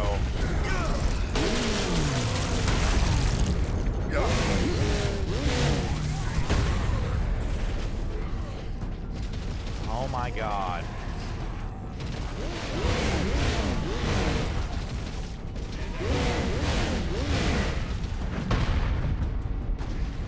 Is there nothing we can do to get around that?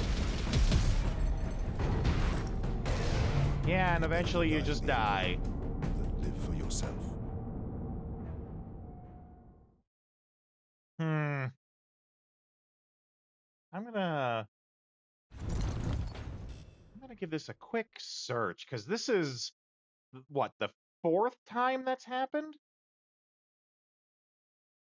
Let's see. Space Marine Master Crafted Edition. Screen goes black. 2 days ago. Anyone else having this issue? Into a damage bug where the whole screen turns black. Can't complete chapter 4 on the train. That's where we were having trouble. Some people are having it while loading in.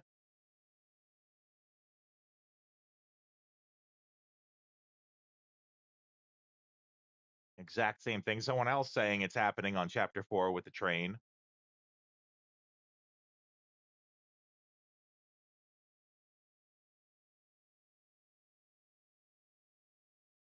If you restart from the checkpoint, it removes the screen.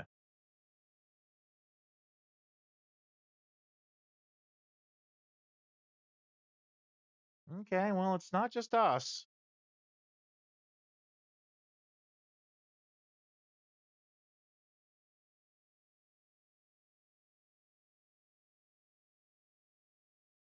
Other people are having a similar issue.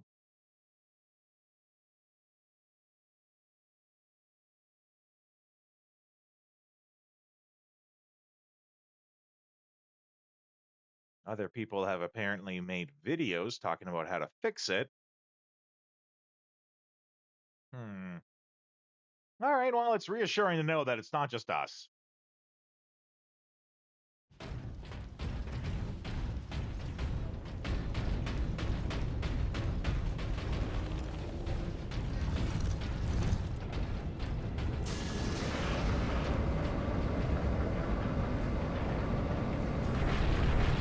Captain, look! The orcs must That's be what the fix operating was, is you that crane. remove certain files, or is it happening because certain files have been disable that removed?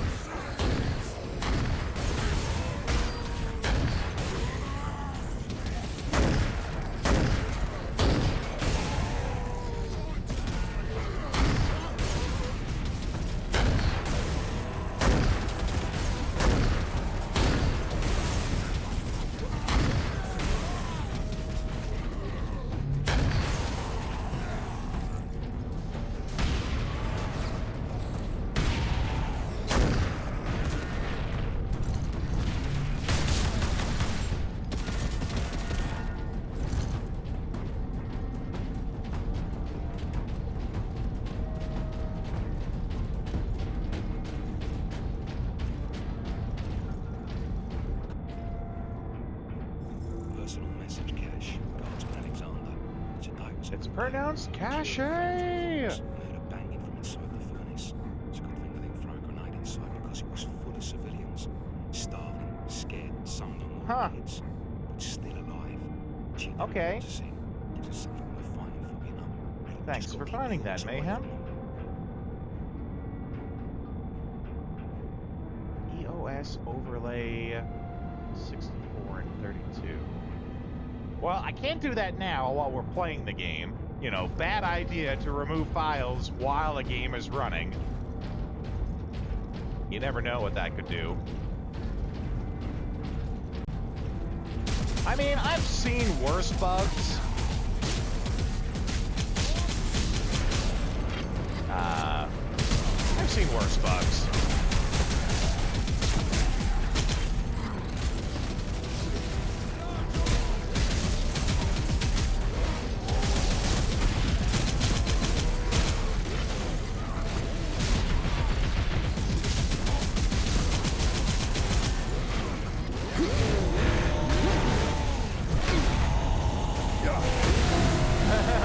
Bethesda, right? Oh no! I wasn't paying attention. I was reading the chat, and so I missed him power bombing me.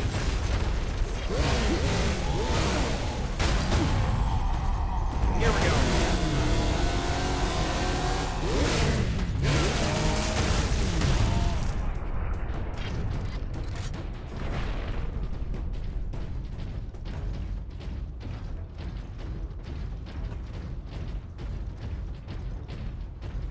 Have you ever seen that comic?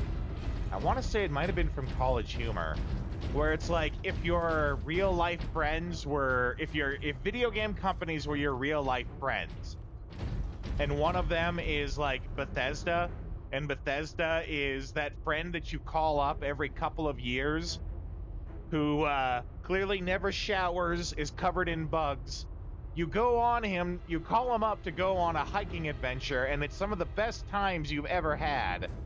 But you can't get over the fact that it was a buggy experience. Do not abandon your workstation. Or something along those lines. Under control.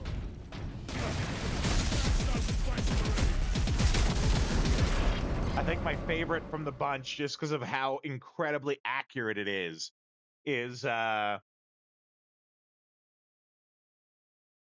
what was it? Was it Activision or was it EA? EA is your friend whose dad owns a sports store. He's constantly telling you to go to the store to buy stuff from there. He's willing to pay when the time comes, but he doesn't ever stop talking about where you should go to buy your stuff. It's not a bug, it's a feature.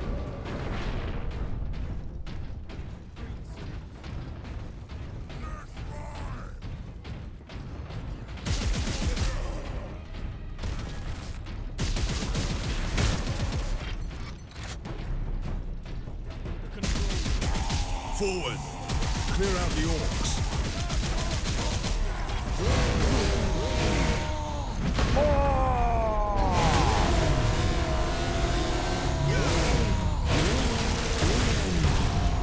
The orcs have managed to power that cannon. Even a single shot will blast right through the gates. We cannot allow that.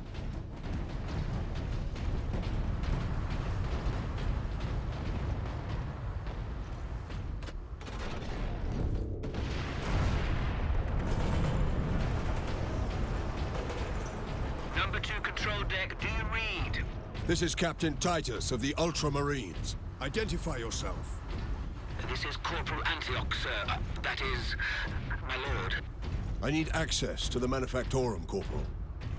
There is a service lift in the hangar directly below where you drop the cargo, my lord. We can meet you there. Stand ready. We will be there shortly. Titus out.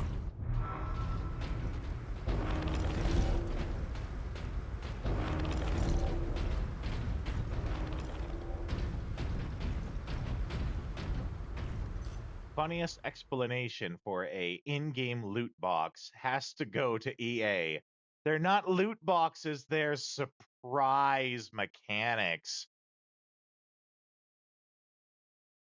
I think the look I had on my face said it all. Yeah, EA are scumbags. And the problem is that they set precedences that other people follow. A special bunch, yeah. I'm really glad that the whole loot box thing is something that we're over and past. Though a note has to be made that we only were able to get past it because frickin' Europe declared that it was gambling, and so something had to be done. Legally, they had to do something about it, so they did. Only when they had to. A handful of guardsmen holding that huge gate. They cannot last long. That being said, I usually don't buy games from EA, but if they ever did a well-made, this is the caveat, is it has to actually be well-made and not ruined somehow. If they did a re-release, remaster, maybe even a remake of the old EA sports games, like SSX. I love SSX. SSX 3, I think you've seen, is on one of our theme streams. Of those old EA Sports big titles, the ones that were like arcade sports games, if they did re-releases of those, I would buy those.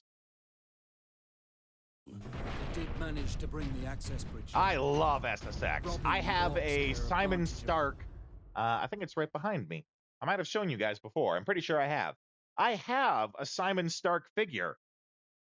He was a little flopped over. He has trouble standing up, which, you know, accurate to the actual Simon Stark. I have an actual Simon Stark from SSX figure. Let me just make it so I can see what you guys see in the camera there. Yeah, he looks like Torque from The Suffering. And the snowboard actually does spin around his head, just like in his special move. I also only just realized, because I never tried to do it before, his waist actually turns too. I never actually tried doing that before. Now watch, I go to do it and he'll snap in two or something. Because it is like a 20-year-old figure now.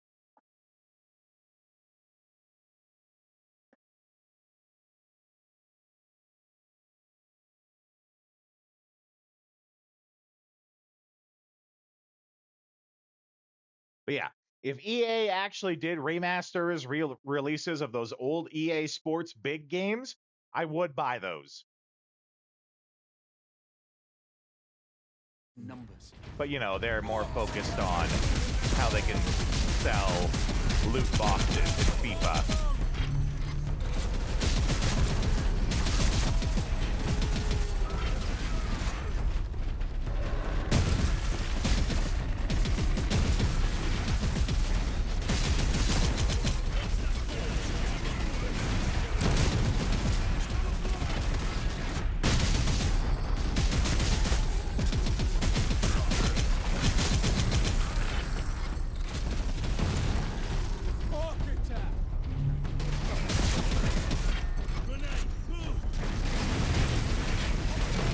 Strike true!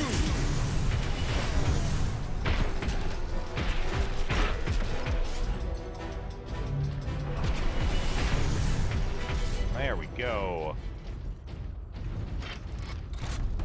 Knights of the Old Republic remake, yeah.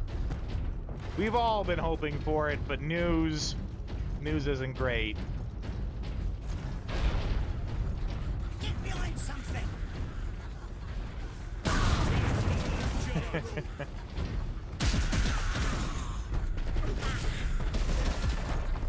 I want to see Keanu Reeves as Darth Revan. That's what I want to see. I'd be okay if they did it in a game, if they did it in a TV series, a movie. Again, caveat being that it's done well.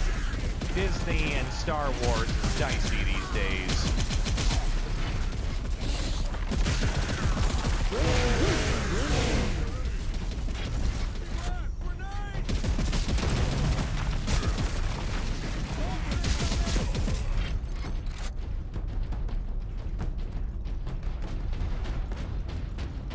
I think the problem, though, is Keanu Reeves keeps getting older, and Darth Revan doesn't keep getting older.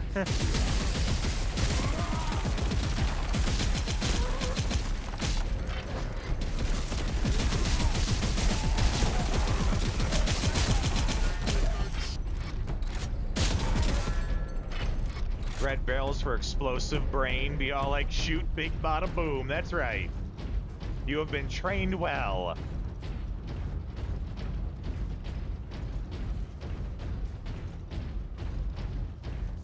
Orcs have really made themselves at home here.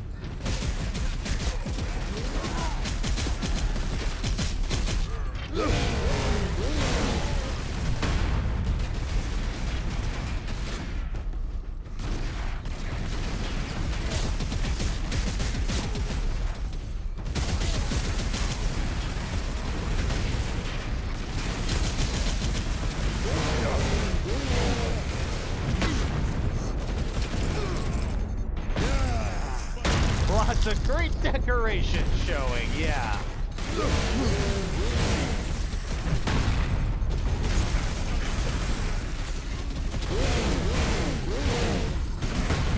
Oh, speaking of Star Wars, looks like a 2027 Schwartz will awaken. That's right. Oh, I can't remember his name. By the way, welcome in, Fabe. The name, I can't remember the name of the actor who played, oh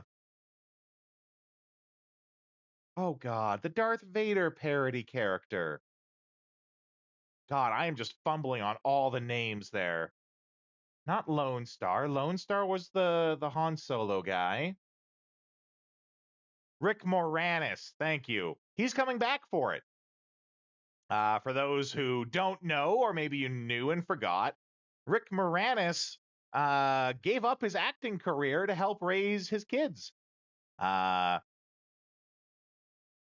He very much stepped away from the world of acting because he said to himself, you know, raising my kids is the right choice to make, and he's going to come back for the role. What was the name of his character, though? The Darth Vader guy. He has a name. I can't think of it.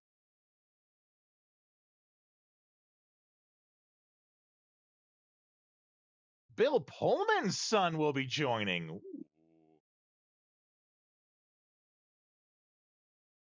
But yeah, I'm excited to see Rick Moranis come back.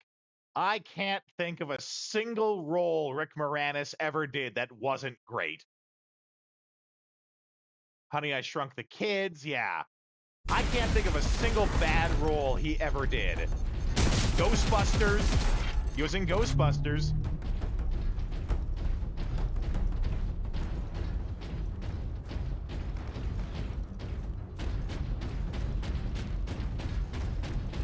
Are you the Keymaster?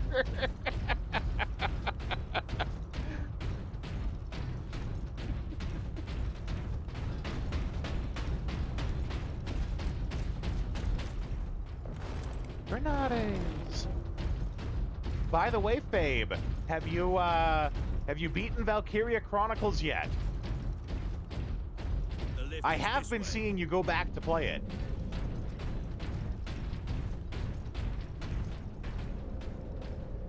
We did beat it on the stream. That's why we have the sticker Corporal on the corner there. We are in position. Excellent, Captain. I'm sending the lift up now.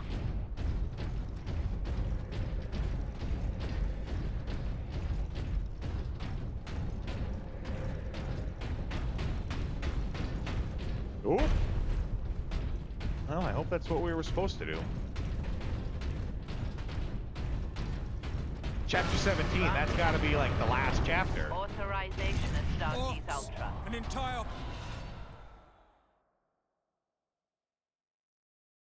Ooh, that's a 5-hit combo there.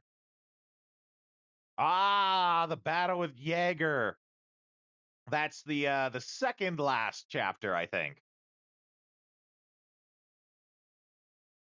The penetration order really helps on that one.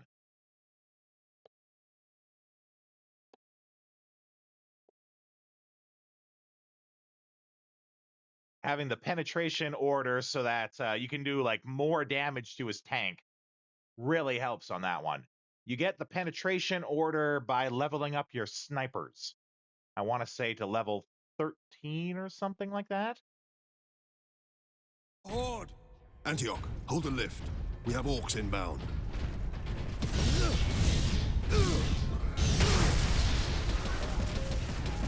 It might have been 15, yeah.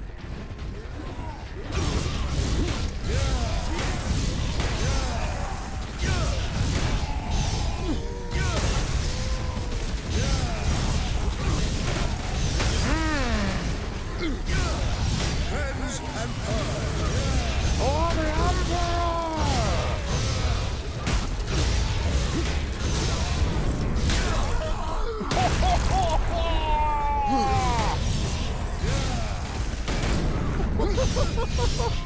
That was spectacular.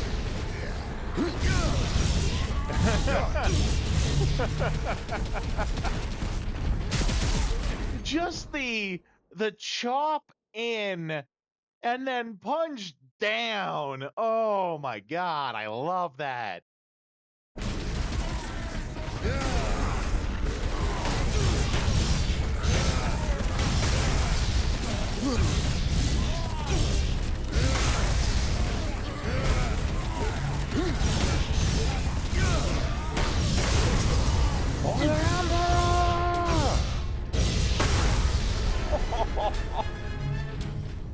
That guy got the whole axe.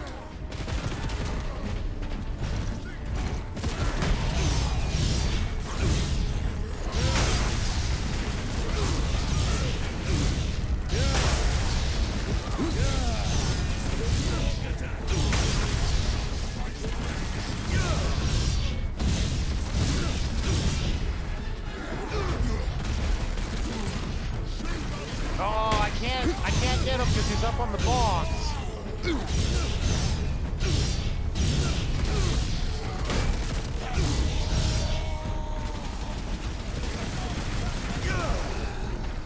Just splatter him. To the attack!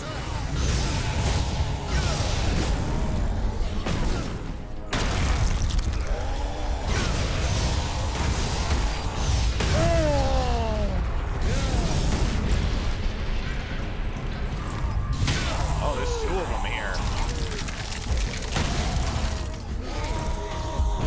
Whoa! There it is! I love that one!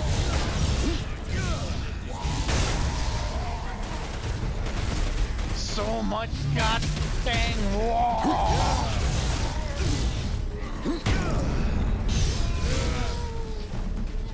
Oh, yeah. The little whimper you heard from him.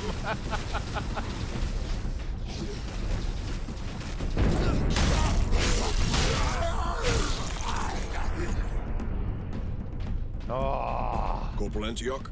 Yes, my lord. Rip We have word and that an tear. Inquisitor is in the Manufactorum. Yes, Lord Drogon. We have not seen him for several days. Has the I Liberation don't know. This fleet axe arrived, did my me lord? good. I think I'm gonna The stick with fleet it. is still en route, Corporal. The Ultramarines are here as a vanguard to cripple the enemy and secure the most valuable assets. I see. But the facility and its titans remain secure. All I can say for certain is that no orc has breached this gate, my lord. Contact Lieutenant Mira. Her unit is establishing a bastion in Hab Center Andres, and your support craft now have a viable approach from orbit. What of the Colonel and his staff? They did not survive.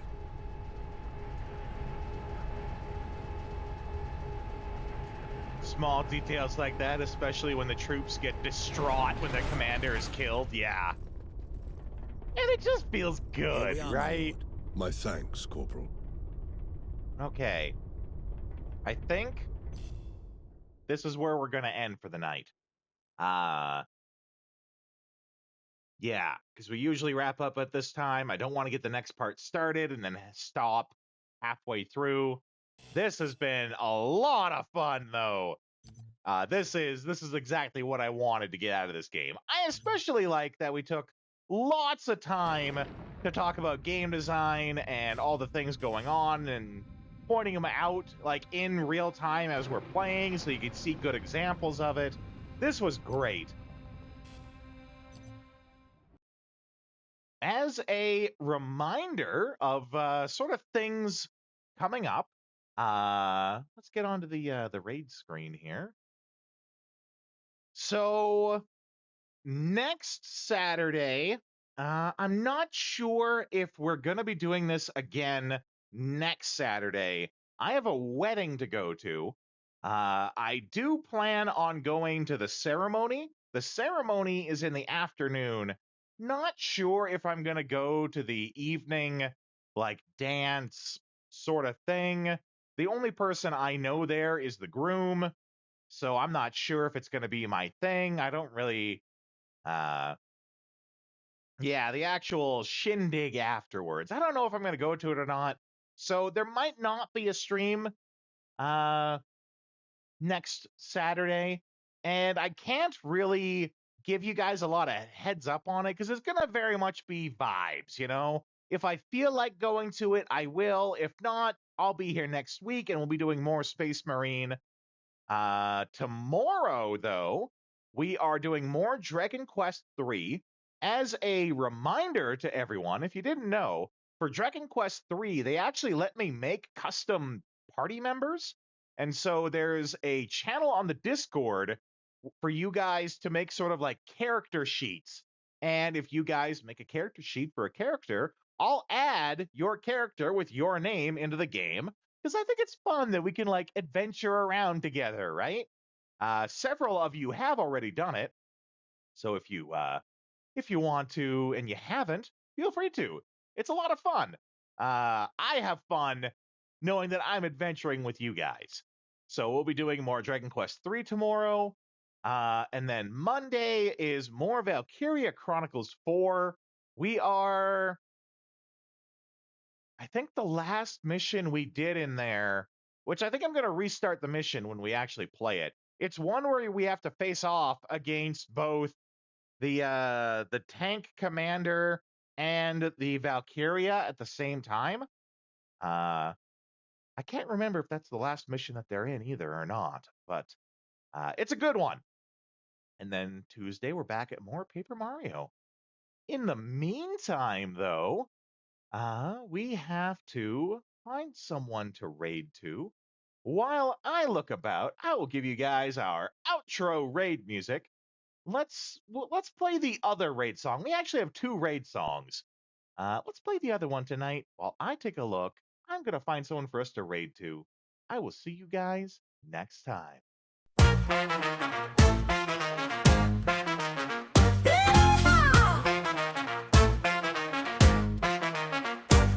Yeehaw, baby! Well, that's our show. We played retro games, but it's time to blow. Saddle up, partner. It's time to change the view. Time to dance at a different venue. Pixelated lands where the cowboys roam. We're shooting for high scores, never going home. With a quick draw, a controller in hand. We're the wildest raiders in all the land. The night is young, we're on the run.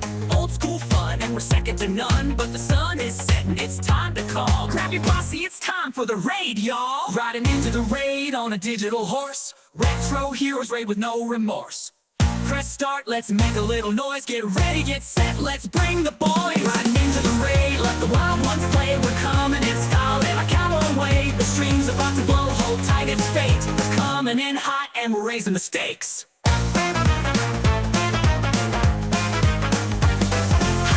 Low scores, we don't really mind in this pixel paradise. We're one of a kind, from the saloon to the digital frontier. We're shooting our shots, bring the raid near. Retro legends in the stream tonight. Bosses, power-ups, and dynamite. So grab your gear, partner, it's going down. We're taking this pose into another town. The night is young, we're on the run. Old school fun, and we're second to none. But the sun is setting, it's time to call. Grab your posse, it's time for the raid, y'all. Riding into the raid on a digital horse. Retro heroes are back with no remorse. let's make a little noise. Get ready, get set, let's bring the boys. Riding into the raid, let the wild ones play. We're coming for that win in our cowboy way. The stream's about to blow, hold tight, it's fate. We're coming in hot and we're raising the stakes. The raid's in sight, the boss is near. Twitch chat's buzzing, the victory's clear. From the Wild West to the cyberspace, we're taking over the leaderboard race.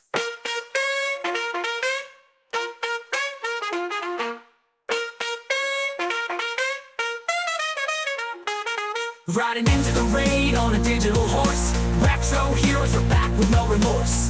Press start, let's make a little noise. Get ready, get set, let's bring the boys. Riding into the raid, let the wild ones play. We're coming for that win in our cowboy way. The stream's about to blow, hold tight, it's fate. We're coming in hot and we're raising the stakes. Yeah, partner, the raid's on the way. So buckle up tight, it's a wild ride today. Retro games and cowboy flair. It's time to raid, let's meet 'em out there. Okay, we are going to raid into Meta. I don't know if we've actually raided into them before. They're kind of like a friend of a friend. They're a friend of Tears of Mana, JoJo. And we've kind of stopped in to see them once in a while. They've stopped in here before. We got a raid message that we can come in with. Let's go there. Let's show them how Rodeo's Raiders do. I will see you guys next time.